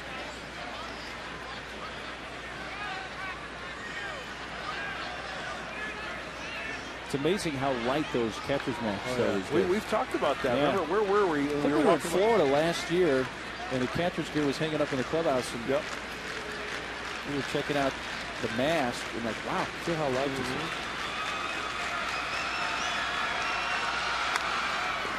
Whack foul right over by the Padre dugout. Look out, Matt Latos.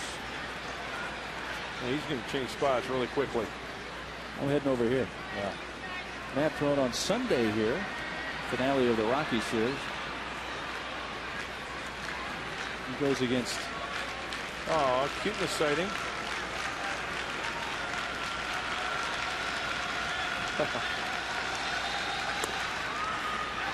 little bit low. 2-2. Latos goes against Aaron Cook on Sunday. Tomorrow, Rockies did have Yolis Chacin listed, but he's been a little ill. They're going to skip him. And Alex White, a right-hander, make his third big league start of the season tomorrow against Corey Luque. Right at the shortstop, and Bartlett goes to first to retire the side. But Colorado adds a run on a couple of base hits, and they strand just their second base runner of the game.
Fourth at 105. It's the Padres and Rockies, and the first 8,000 kids 14 and younger can take home a Padres gumball machine presented by Bank of America, and kids can run the bases after the game. Don't wait. Get your tickets today at Padres.com.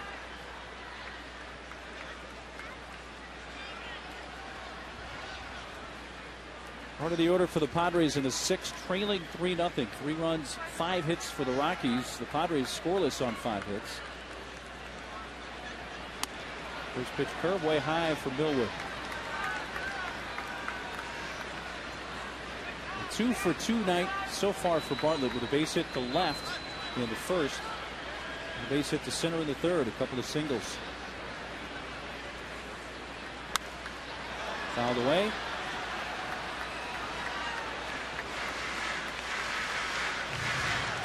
And while we have a second, want to express our congratulations to Chase Headley and his wife Casey. They welcomed their first child yesterday. Son Colt Jordan Headley was born at 5:12 p.m. Pacific time yesterday. 8 pounds 4 ounces.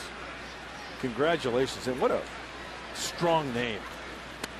Colt Headley. Colt Jordan Headley. We'll have to ask Chase where the first and last name, the significance for him. Chase Headley, the giver of life. That's awesome. Child number 1 for the Headleys. 1-2 pitch. Breaking ball, and he lifts it to left. Seth Smith retreating and to the edge of the track to make the catch. Out in front of it just a little bit on that breaking ball. For that type of swing that Bartlett put on, it gave it a pretty good ride. Forward further than I expected right off the bat. Well, it's now 9 in a row retired by Millwood since Bartlett led off the third with a single. Here's Jesus Guzman. Jesus fanned in the first and in the third grounded out to short.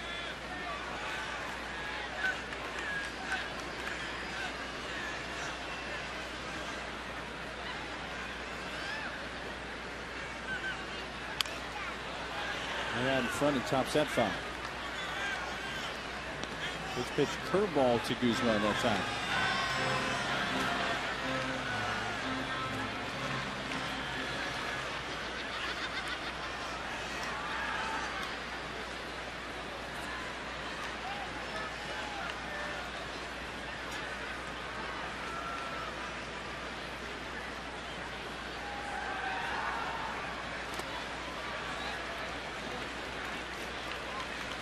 Giants 4, Arizona 2 now in the top of the 6th in San Francisco. Then the D-backs began tonight with a 6-game lead. How do you think that NL Central race is going to shake out? You don't actually think the Cardinals have a chance, do you? Well, I know the Brewers.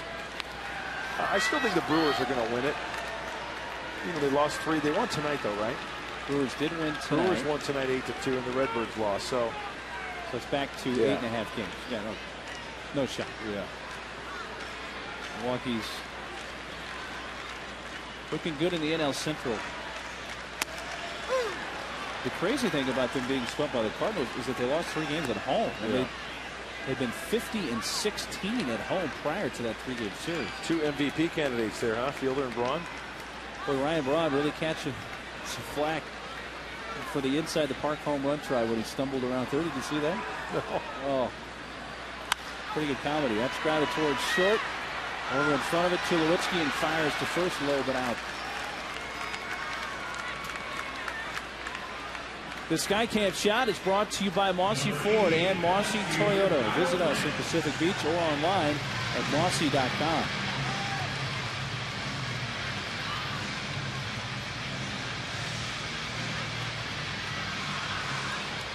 Yeah, Ryan Braun had an inside the park home run if he doesn't stumble, and he was halfway between third and home, and he just, they put the tape down. Yeah, and they did the next day. Yeah, gotcha. They had the outline. I did see that. Kyle Blanks has an infield hit in 2 at-bats tonight. Likes the foul right side. Hey, nice catch. Guy in the throwback jersey brought his mitt in the first throw of the second deck and reached over and snagged that one. Good for him. Oh, he's going to give it to a kid. That's even better. There's the youngster that was given the baseball by the young man who caught it with the glove. I'd love to see that. Yep. Towards third. Tough shot. Kuz gets up and safe at first. Well, we saw Kuz do a lot of that here over the years, but was not able to get Blanks. He got down the line quickly, and Kyle Blanks has his 2nd infield hit of this game. This is not an easy play. Why? Because the big swing off the big guy's bat, Kyle Blanks, is hooking. Kuzmanov he can't get in front of that one, so it's a backhand stab. He did everything right. Just that Kyle Blanks getting down that line quickly.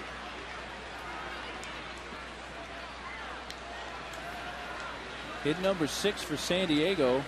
Bartlett and Blanks now each have 2 apiece. And Hudson, one after the first pitch, skies it to shallow left, and along the line is Tulowitzki.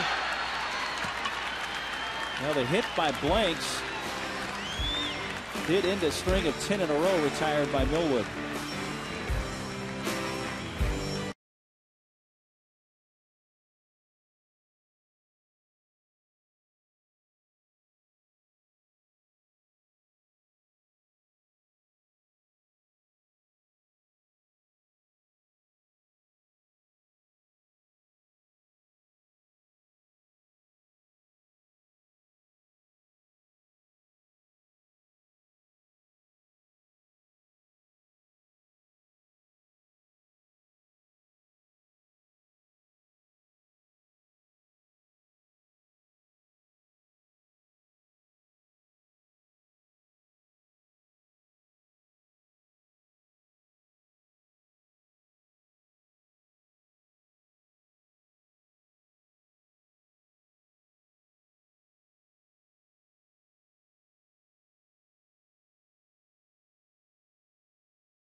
celebrating summer with the savory flavor of barbecue pulled pork. Now, when you buy a Subway barbecue pulled pork sub and any drink, you can celebrate with a free bag of Lay's chips. An offer this sweet won't last long. Subway, eat fresh. That's a good sandwich right there. Excellent sandwich. I'm a frequent Subway patron. Big fan. 3-0 Rockies into the seventh. And a first pitch strike to Seth Smith.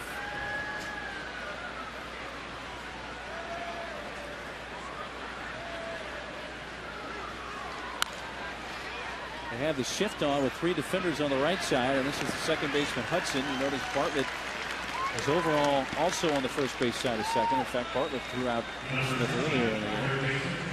Brings up Kuz. And our comparison is brought to you by the San Diego Toyota dealers. We've got what it takes. We discussed earlier the fact that the Rockies have been trying to find really that guy at third base. Wigginton has played there the most. Ian Stewart, Jose Lopez when he was with Colorado, Chris Nelson. And now Kuz, only 8 games in, has played the 4th most games at third. You notice Chris Iannetta, the catcher, even played an inning at third earlier this year. That ball's going to sail foul and into the seats. Well, we talked about it many times when Kuz was here as a Padre in 09, only 3 errors. Of course, Ryan Zimmerman ended up winning the Gold Glove that year at third base for the Nationals.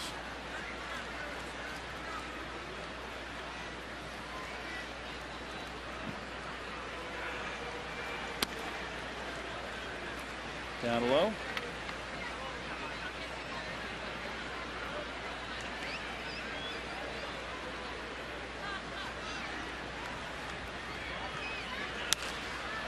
High fly to left field. Ball hit well, but then stopping shy of the track. Caught by Kyle Blanks. Had to hold my breath there for a second. Breaking ball that just caught too much of the plate. And out in front of it just a little bit.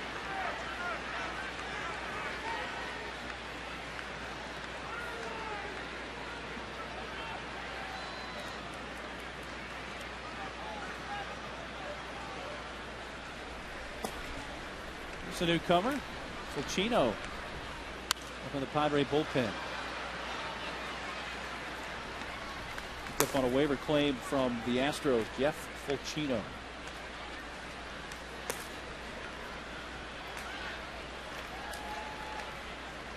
I think last time we saw Fulcino, he was sporting a beard.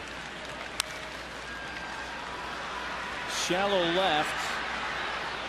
Blanks calls off Bartlett to make the catch to retire the side. Coming up, 7th inning stretch brought to you by your San Diego Hyundai dealers. Stretch your dollars. You can visit them online at SanDiegoHyundaiDealers.com.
Beyond the Box Score brought to you by Discount Tire, where America saves on tires. Dodgers beat the Braves 8-6. LA has actually now won 5 in a row and 10 of their last 11, and they're just 3 games under 500 now. Yeah, the Diamondbacks and Giants. Big series beginning in San Francisco. Beltran has a homer and knocked in 3, and it's 4-2 San Francisco in the bottom of the 6th, trying to end the Diamondbacks' 9-game winning streak.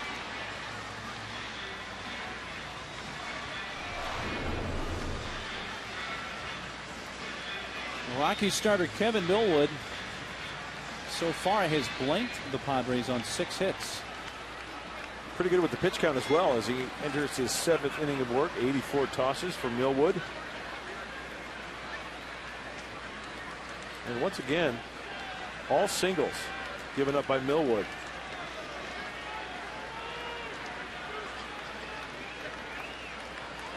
Jeremy Hermida, his first Padres game, leads off.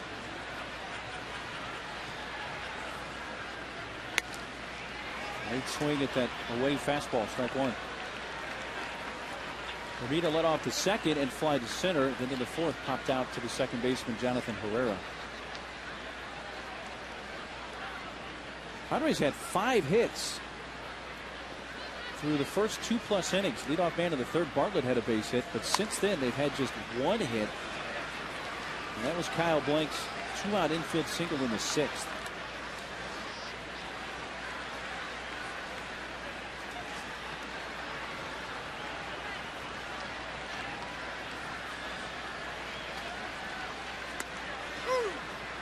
One and 2.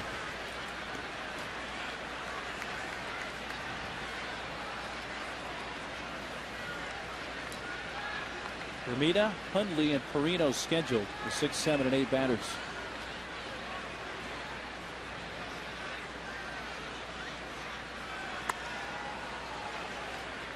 A little up and away, 2 and 2. Millwood not getting the high strike call on that one. 2-seamer with a little bit of movement.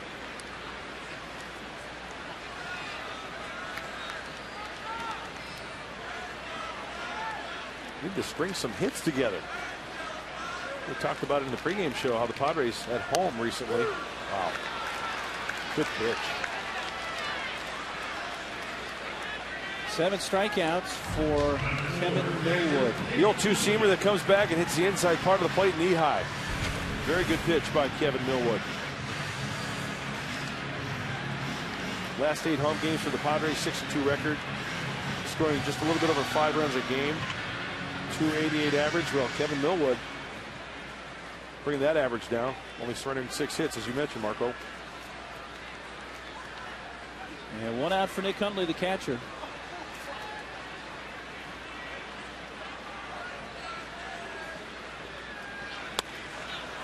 First pitch, breaking ball. Strike 1.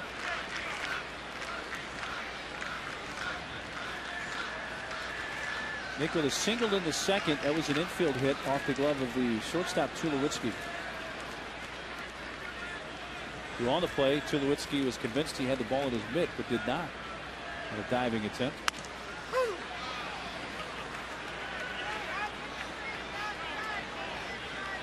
Quickly 0-2.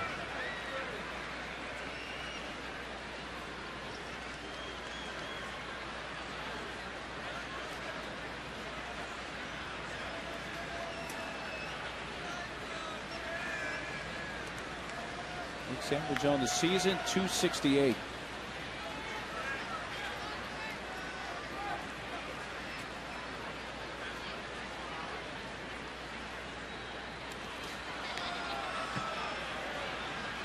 Not chasing the curveball.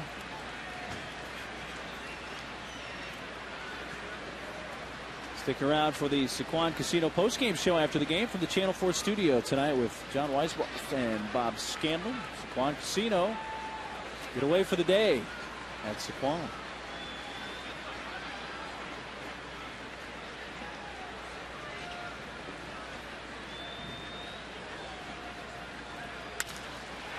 Through the hole and into left field. Second hit of the game for Nick Hundley. It's a 1-out 7th inning single.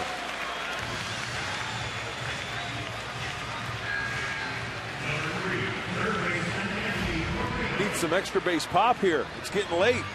Nick Hundley Short and quick to the baseball. Good looking swing by Nick, and the 5.5 hole. Even a diving Kuzmanov can't come with that one.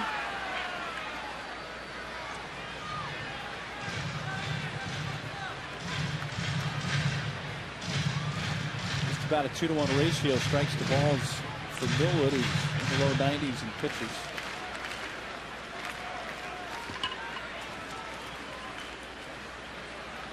Reno singled to right in the second, and in the fifth bounced out to the right side. 1 for 2.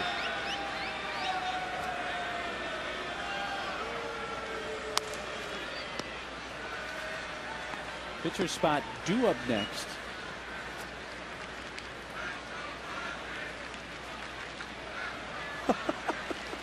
That cone's got no chance. 0.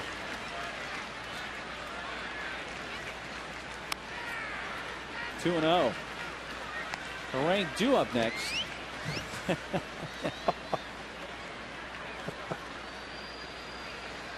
Slowing down a little bit.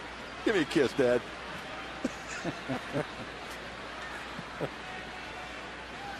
He's trying to get all that chocolate off his lips.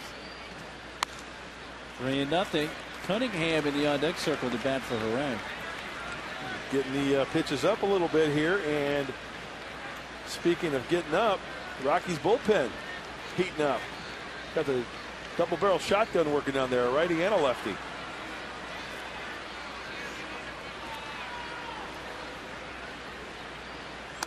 A high strike, 3-1. Millwood has not walked a hitter. Matt Reynolds is the lefty, and Matt Belisle the right-hander.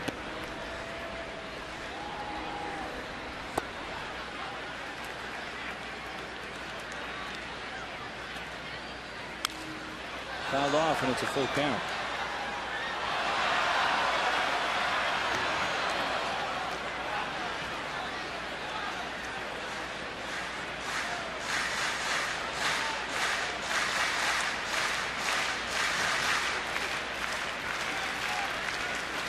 Rockies scored 2 in the fourth. They added 1 in the sixth. They lead 3-0 here in the bottom of the seventh.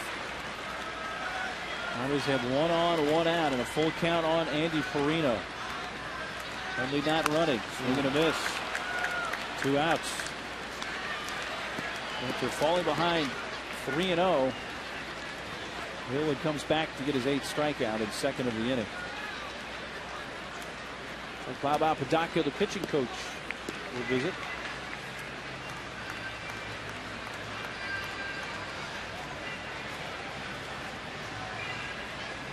Scouting report time. Aaron Cunningham is going to bat for Harang.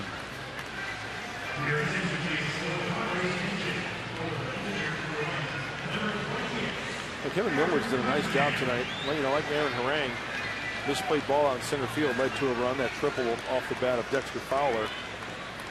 But you know, both pitchers tonight doing a fine job of hitting their spots. A little bit of movement, the 2-seamers, and flipping up some breaking stuff.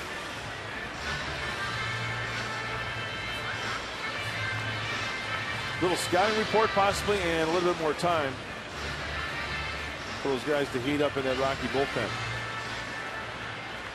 They got a lefty Venable on deck, though Millwood has gotten him 3 times tonight. Millwood 1 pitch away from his 100th of the night. He's looking at all the scouts.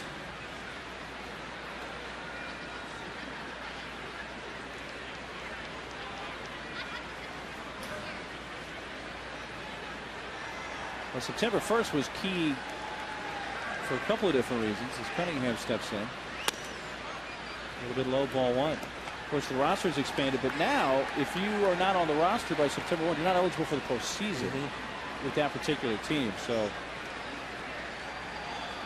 even the trades with waivers now can happen, but that player would not be eligible for the postseason with that team. 2-0.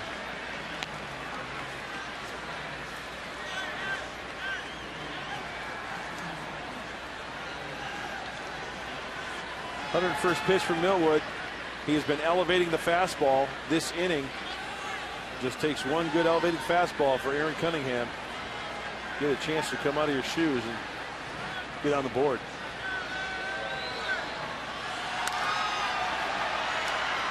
Pops in the air to shallow right. And Carlos Gonzalez. Kevin Millwood has 7 scoreless innings tonight. 3-0 Colorados will go to the 8th.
TV today to see every Padres game live or on demand on your computer and your favorite devices. Visit Padres.com to order and get more details. MLB.tv.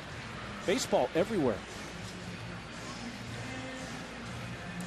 Top of the 8th, 3-0 Colorado. The second Padre to make his San Diego debut tonight. His Padre debut is big right-hander Jeff Fulcino. And we featured him in our pregame show, claimed off waivers, outright waivers from the Astros yesterday. Good arm, good delivery. Fastball, a 4-seamer. Still good fuzz on that fastball, a hard slider. And he'll mix in a split-finger fastball to the left-handed hitters as his off-speed change-up type pitch. 6'5", 285 pounds. Yeah, and the one thing that jumps out at you is a little high on the walk side.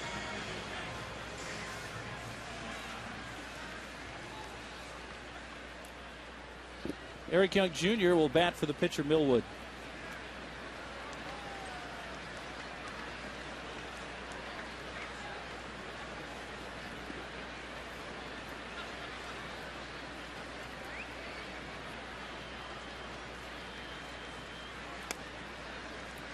So 7 scoreless from Millwood, 7 hits. Didn't walk anybody and struck out 7. So 7 was the key number for Millwood tonight.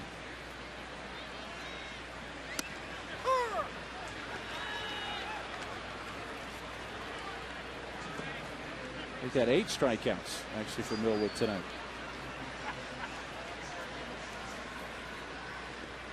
1-1 pitch to Young.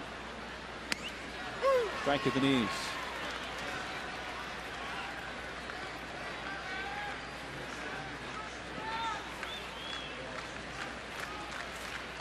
Well, just a badly played ball for the Padres in the 4th. And that 1 runner to 6th is off for the Rockies. Other than that, Aaron Harang threw the ball pretty well tonight. He did.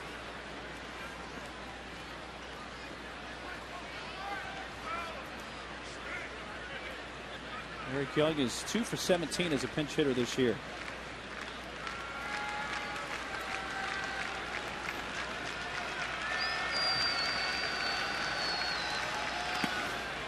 A full count.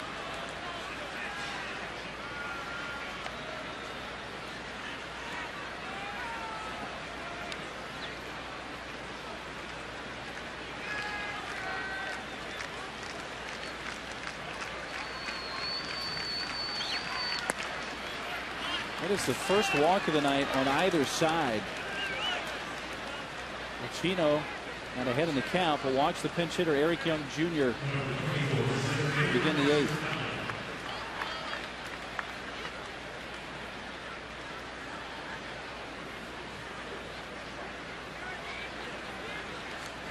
Fowler hit by a pitch to begin the game. In the 4th, tripled the ball that went over the head of Venable. And in the 6th, bounced back to the mound.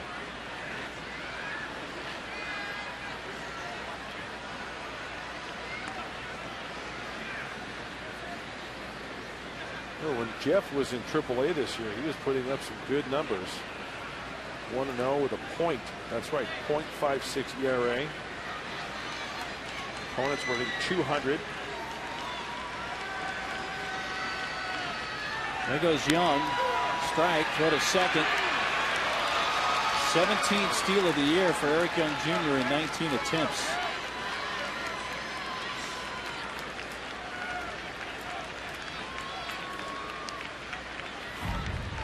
As you mentioned, Fulcino. What was he listed at? 6'5", 285. So, you know, big guy. Uses an abbreviated leg kick, not a full leg kick, trying to be quick to the plate. With the speed of Young, beats the throw from Hundley. Fowler tries to bunt and fouls it left side.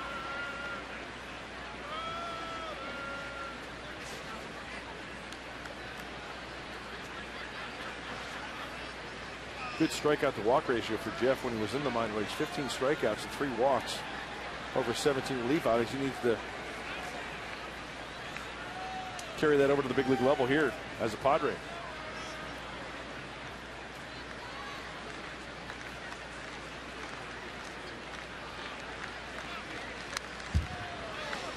And a 2-mile-per-hour fastball is fouled back.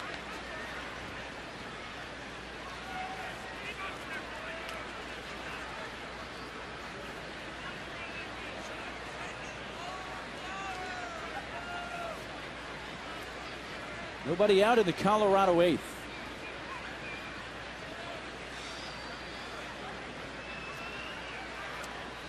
There's that split.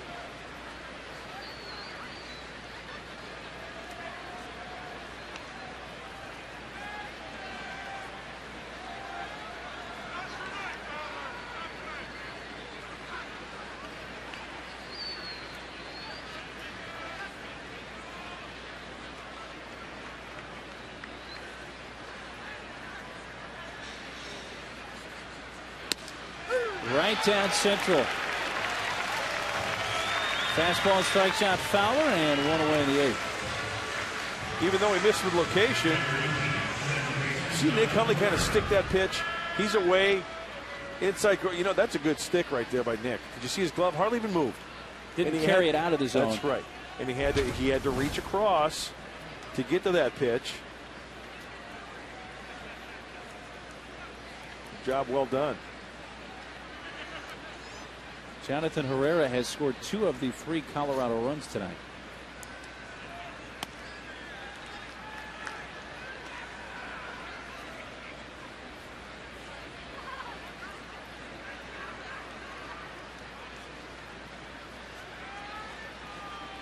First Padres appearance for big right-hander Jeff Fulcino. He's a native of New England. Born in New Hampshire and living in Connecticut.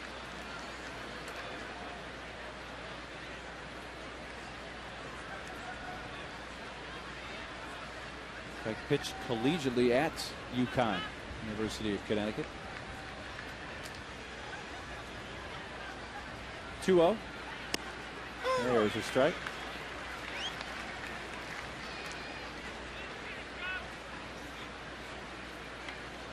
That kind of falls under the category of like University of Maine. Billy Swift, right? Talking pitchers. Mm-hmm. Should look up how many guys actually have come out of the University of Connecticut. Line center field. It's down in front of Venable over to third. Herrera throw home, and that allows runner to go down to second. Young over to third. Herrera to second. Second time tonight. Missing the cutoff man. It's very crucial to keep that runner at first base. One out on the board. Let's see if Will kind of rushes it a little bit, works underneath it, air mails it, missing the cutoff man. Got to hit that cutoff man.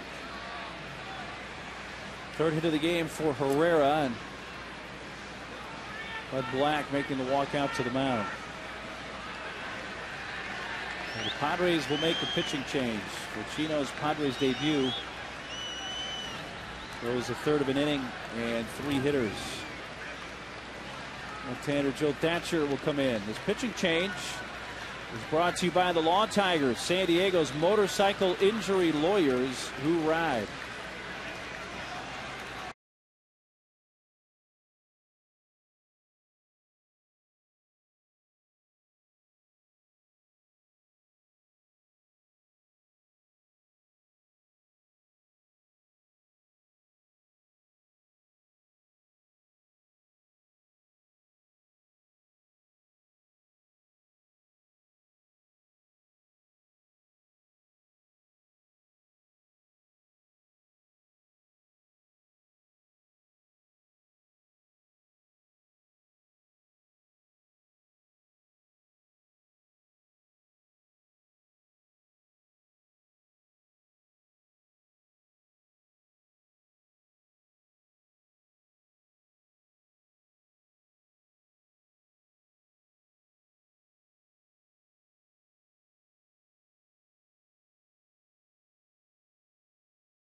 Block and Brick. Create a pathway through your garden with easy to install stepping stones.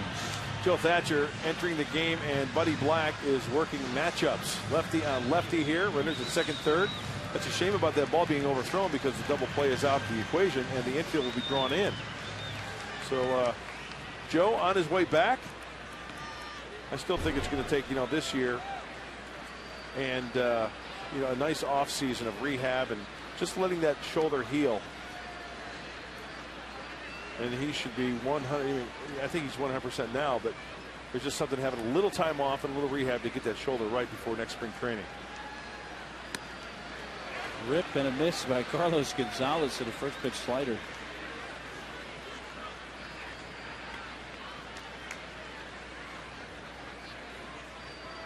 Fan popped to third and reached on a fielder's choice tonight. 0 for 3. The average, which began at 301, is dipped under that 300 mark to 299.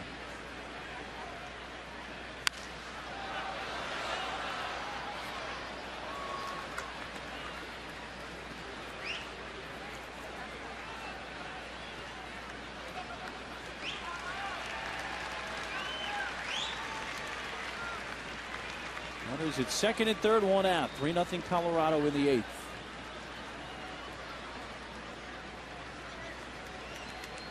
Oh, 2 pitch. Ooh, cross up. Runners not going. Wow. It looked strange. It did. Nick came out of the crouch, hit him right on the heel. Is it? No visit. No visit from Nick to Joe, so Must not have been a crosser. Wow. I think Bud's like, oh, that's what happened there. That's a weird one right there.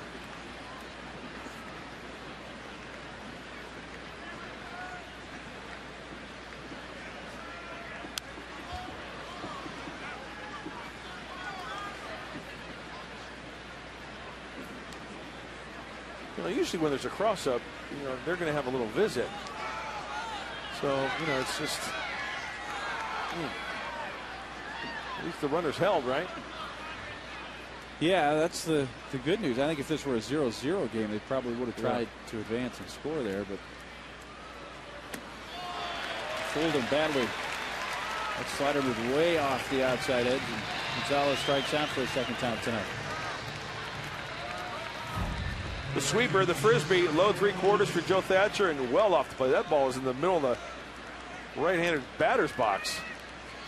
So with first base open and a right-handed hitter, Tulowitzki, coming up, they'll walk him to bring up the lefty Todd Helton with the bases loaded and 2 outs.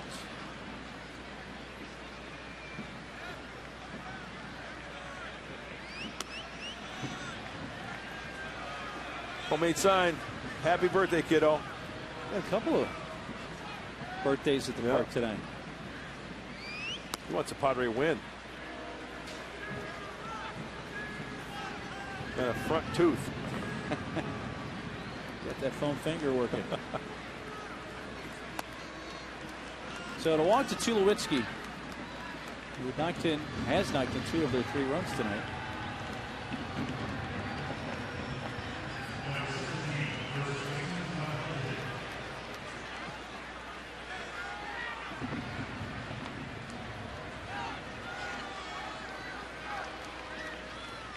So they're loaded for Todd Helton.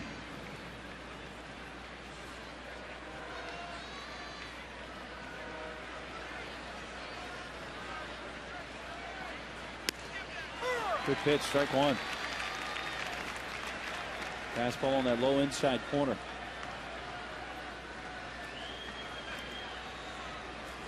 He's pretty good with the bases loaded, isn't he?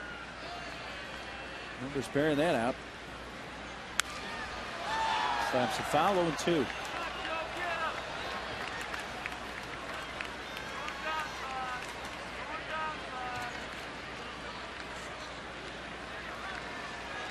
This inning began with a walk to the pinch hitter Eric Young Jr., who then stole second.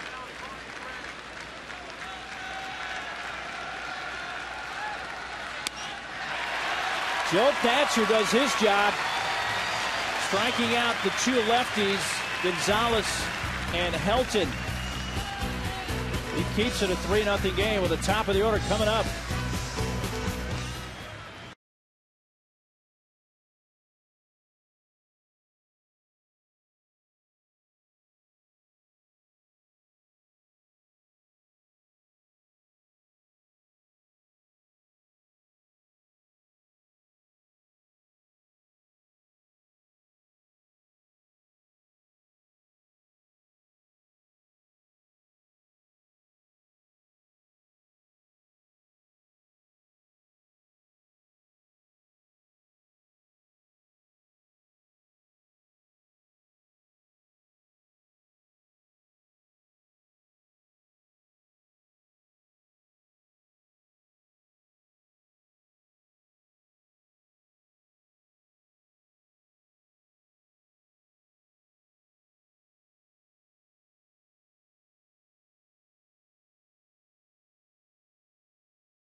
With your Padres, you can follow your Padres on Twitter at twitter.com/SDPadres.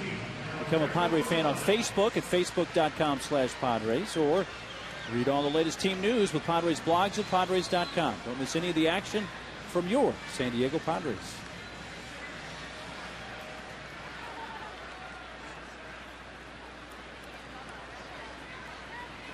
The lefty Brothers comes in for Colorado, so the Padres pinch hit for the lefty Venable with Alberto Gonzalez. With a southpaw in, Brothers Oh, Rex Brothers has been throwing the ball extremely well lately. He's allowed just 2 hits, 2 walks over his last 9 outings. That's over 7 2/3 innings of work for the lefty, always working out of the stretch. 3-pitch pitcher. Fly ball to left, and Seth Smith. Pinch hitter Gonzalez retired. Those 3 pitches are fastball, slider, and a change. And this guy, Mark Neely, can get it up there from the left side. He can get it up to 97 on that fastball.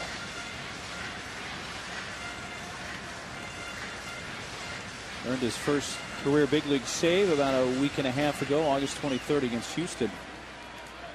He scored his 9th inning.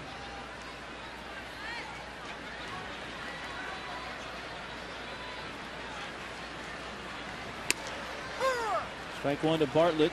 He has 2 hits tonight. His first 2 times up, both singles. Fly to fairly deep left his last time up, leading off the 6th.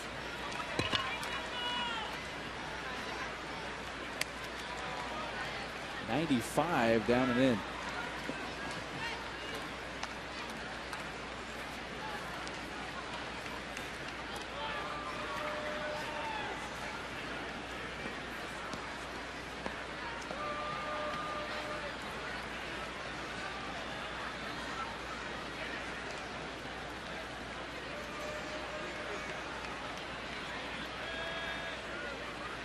One out, nobody on in the Padre 8th.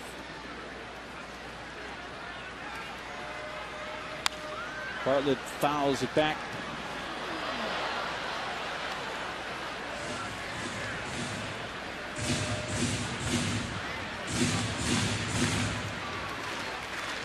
Padres tonight have actually out-hit the Rockies 7-6, but trail it 3-0. Rockies scored 2 in the 4th. And 1 in the 6th. Third hit of the night for Jason Bartlett. A 1-out single. Well, after throwing 95 miles an hour away and down and in, Rex Brothers tosses up a slider there. And once again, Bartlett fighting it off. This Rex Brothers on the fast track to the big league, signed in 2009. Only 23 years old. Went to Lipscomb University in Tennessee. Have you ever heard of Lipscomb University? I have. You know who went to Lipscomb? Mick Jagger. Keith Richards, actually. No, I'm kidding. He is now a roving instructor in the Rockies organization.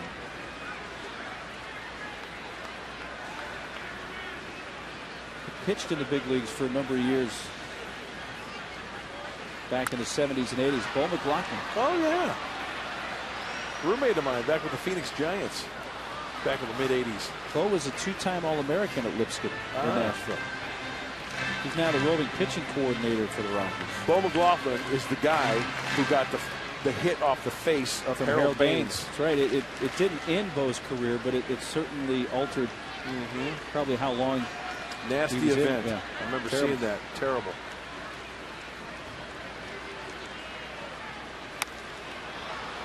.96 miles per hour.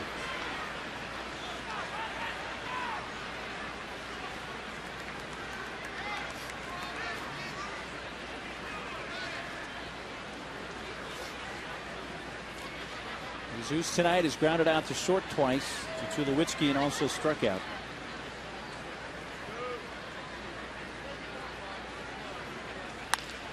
Went up after it. It's another 1-on-1 out to Tulowitzki. Out at second. Relay to first for the total pair.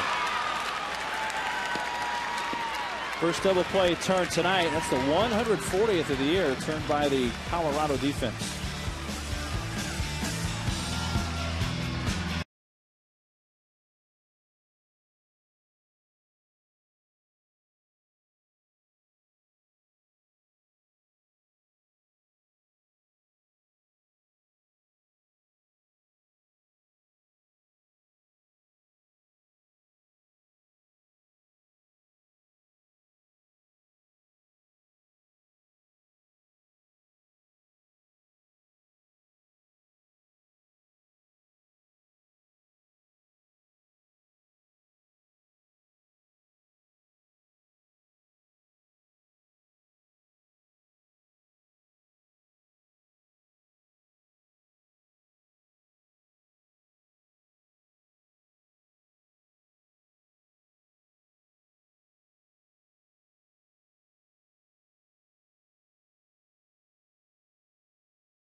Padres 3-0.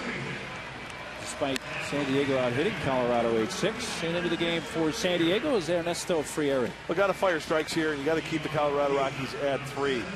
Ernesto at times has had some trouble throwing some strikes, very erratic. And for the Rocks, Smith, Kuzmanov, Iannetta due up. That is the 6, 7, and 8 batters for Colorado.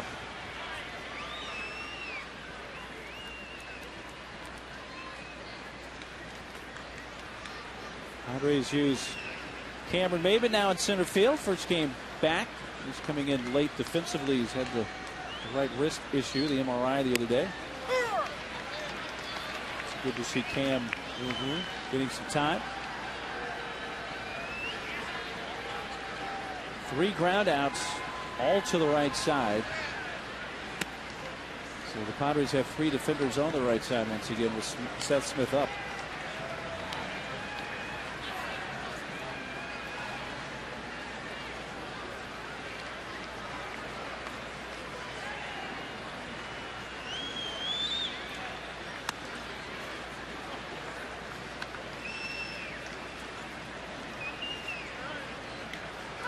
Teams opening this 3-game series tonight. It's the beginning of a 6-game homestand for the Padres. Also have the Giants coming to town for 3. Game 2 of this series tomorrow night. We're on the air at 5 o'clock with a Honda Dealers pregame show. At 5:35 first pitch. Right-hander Alex White will make his 3rd big league start for Colorado, and Corey Lupke will go for the Padres. Atos goes in the finale here on Sunday. That's fouled away left side. Yeah, Alex White was one of the principals in the Ubaldo Jimenez trade to Cleveland. Right. She's so happy right now. Look at that. Not letting go of that thing. No chance.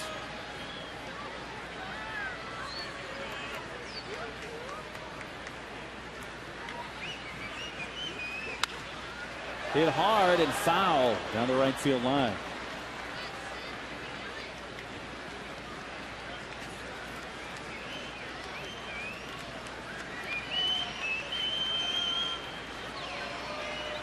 Big crowd tonight of just over 22,000 here at Petco on a Friday night.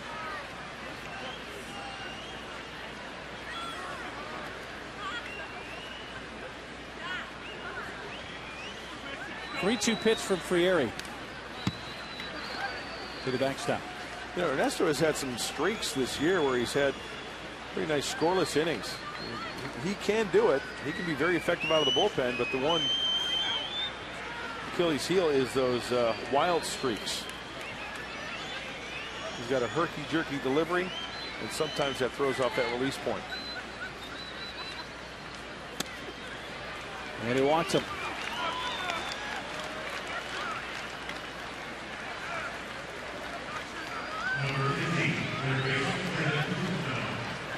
So sends up the former Padre Kevin Kuzmanov.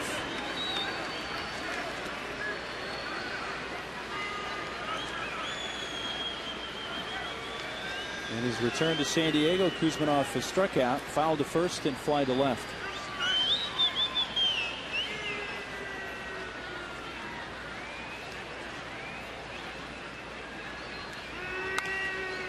Check swing foul over by the Padre dugout.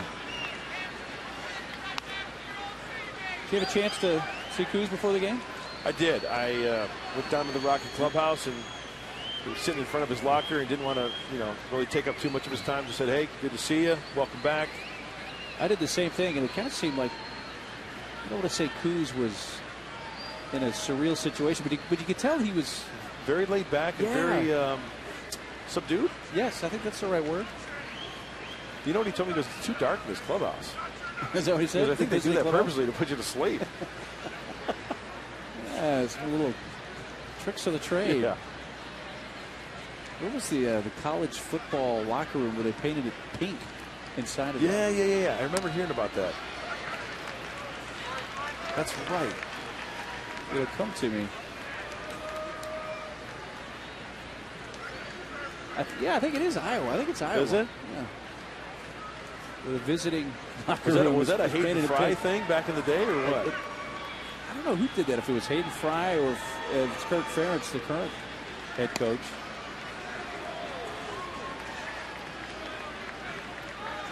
Well, 2 count on Kuzminov.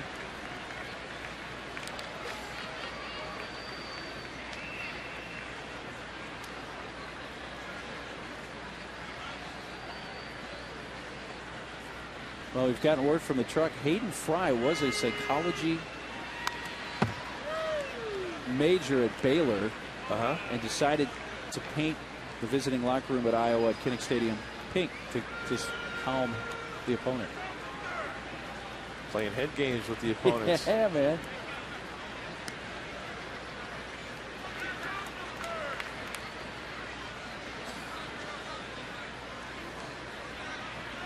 So 1-2 pitch, and instead of check on the runner. Evidently, when Michigan would play there under Bo Schembechler, they would bring Michigan signs or whatever to put up on the wall to try to hide the pink walls. Good information from Ed Barnes, our producer.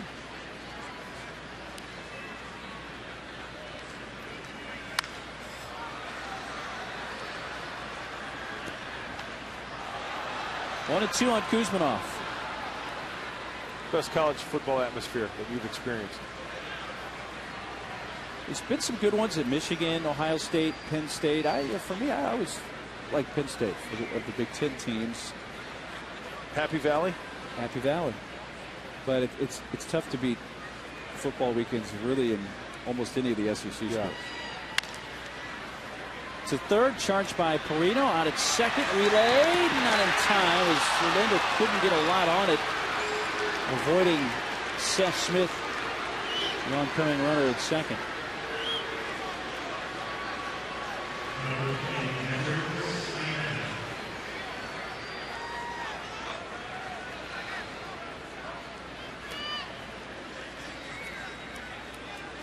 Here's Chris Iannetta. Was singled in 3 at bats.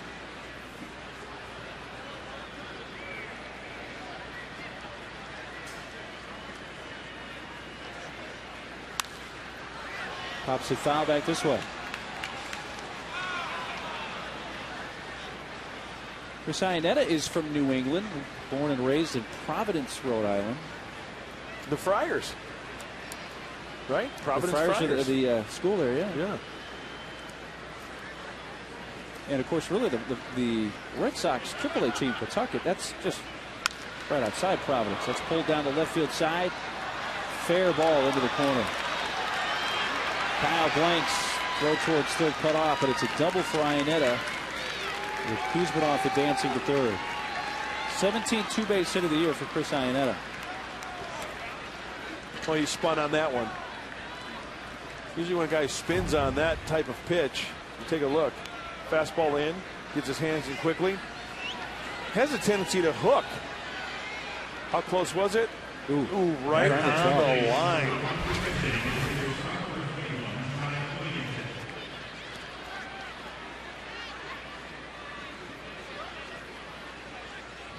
Ty Wigginton will be the pinch hitter. We'll get to the 9th spot on the order.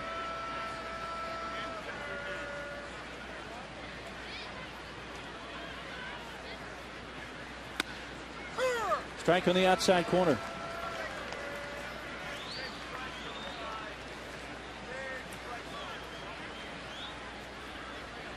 Born and raised in San Diego, Ty Wigginton. 95 grad at Chula Vista High School.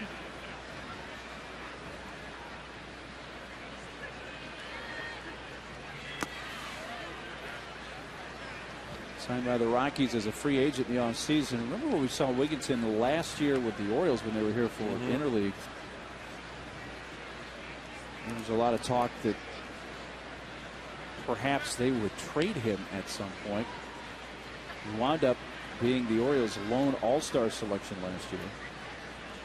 That's a good hitting yard there, huh? Camden Yards. Yep. How to play right side.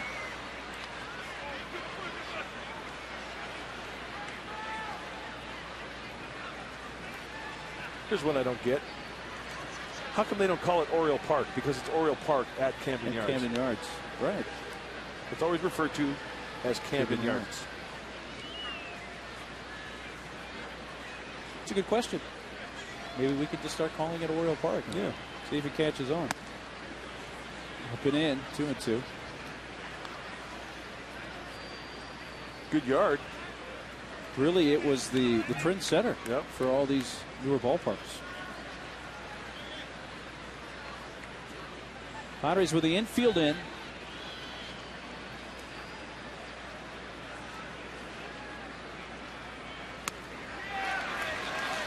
And Wigginton fans for the second out of the inning.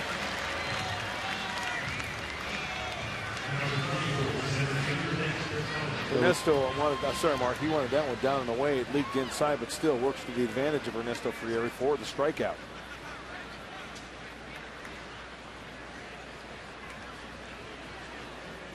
Top of the order, Dexter Fowler.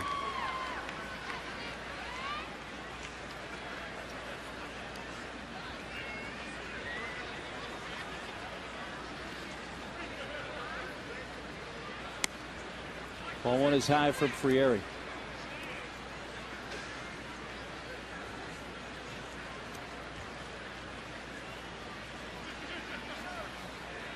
Fowler 1 for 3 with a run scored. He's also been hit by a pitch. You saw a lot of Dexter Fowler in the minor leagues, didn't you? Quite a bit, you know, and that's one thing you got to give the Rockies a lot of credit. They have produced a ton of homegrown talent. Yes, they have.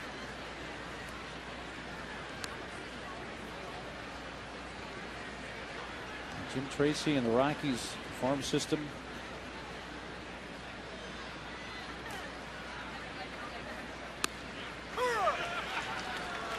Just looking at their lineup tonight, 6 of the 9 in the original lineup homegrown. The ones who are not: Carlos Gonzalez, Kuz, and the starting pitcher Millwood. Yep.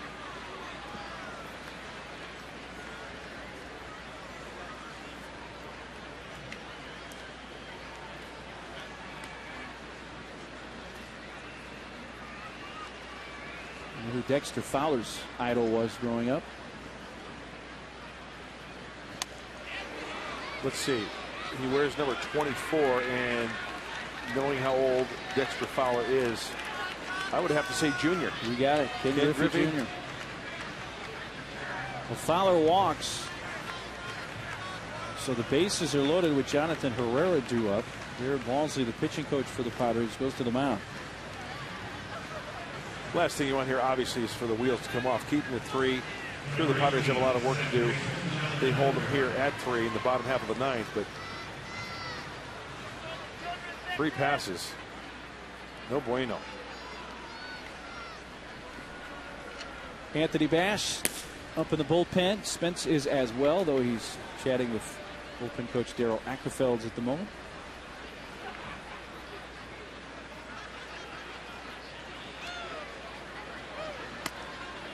Herrera has hits his last 3 times up tonight. 3 for 4, an RBI. And he has scored 2 of the 3 Colorado runs.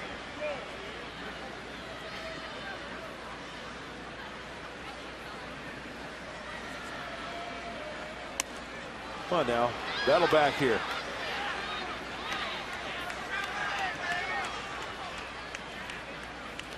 Sometimes I think Frieri gets into that mode where obviously pressing, because we just saw him snap back at that throwback from the catcher. And, you know, you start aiming a little bit, that's when you run into trouble. It's the play to strike, 2-1. But we've said it before, you know, the mechanics really aren't the smoothest of mechanics. A lot of moving parts. So it's tough to maintain a consistent delivery. Release point. 3-1. Bases loaded, 2 outs. 3-0 Colorado in the top of the 9th.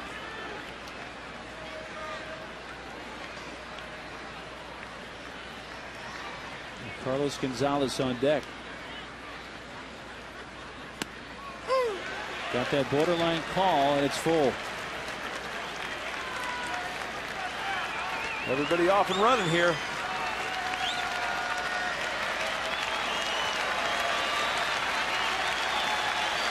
Three-two pitch. Got him. Big strikeout for Frieri, and Colorado leaves them loaded in the ninth. 4, 5, and 6 coming up for the Padres.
It's brought to you by El Cajon Ford. As Tony Gwynn says, nobody beats El Cajon Ford. Visit them at Broadway in Maine or elcajonford.com. Scoreless game in the fourth. Leading off, Dexter Fowler over the head of Venable. One is a triple. Fowler would eventually score the game's first run.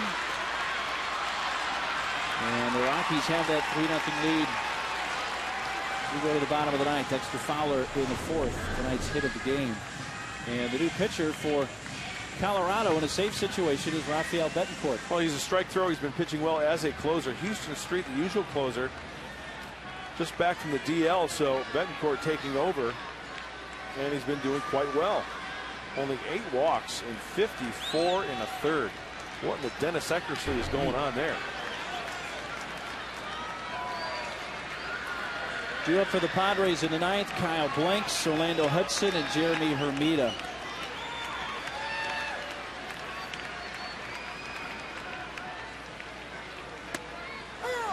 92-mile-per-hour fastball is strike one.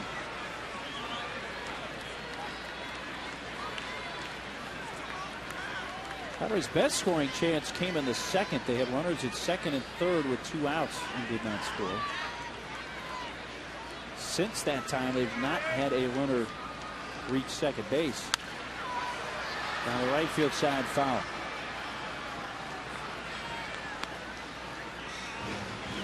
Couple of infield hits tonight for Blanks, each to the third baseman Terry Kuzminoff.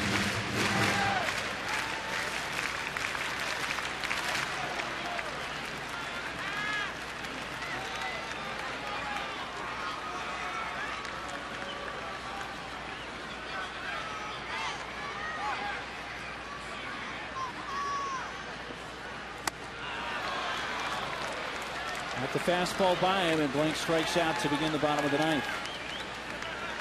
Well, we talked about the 8 walks in the 54-plus innings. That fastball for Betancourt, top out about 93, 94, slider and a change.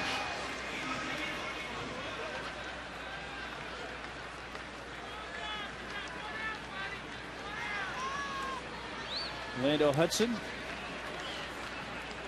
0 for 3. Grounded out, popped out, and struck out.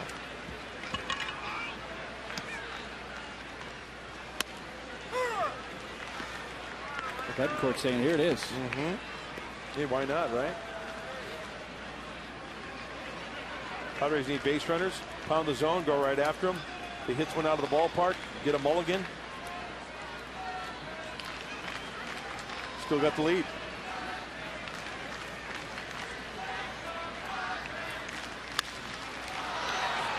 High fly to medium center. It's Fowler coming in. 2 outs.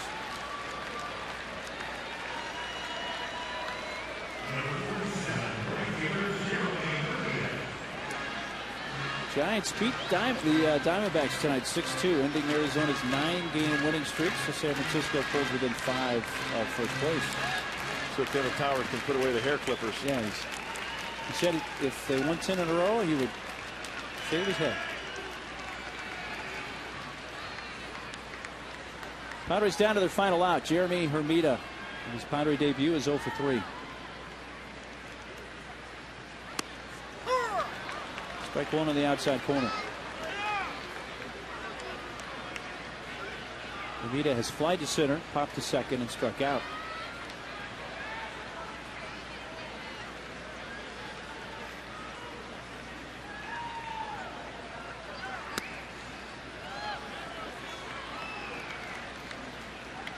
Don't forget, tomorrow's a 5:35 first pitch, so we're on the air at 5 with the Honda Dealers pregame show.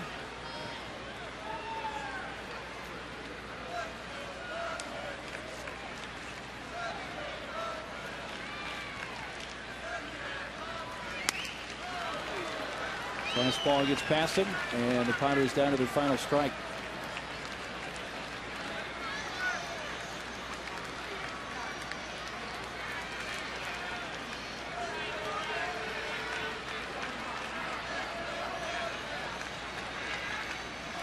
One-two pitch.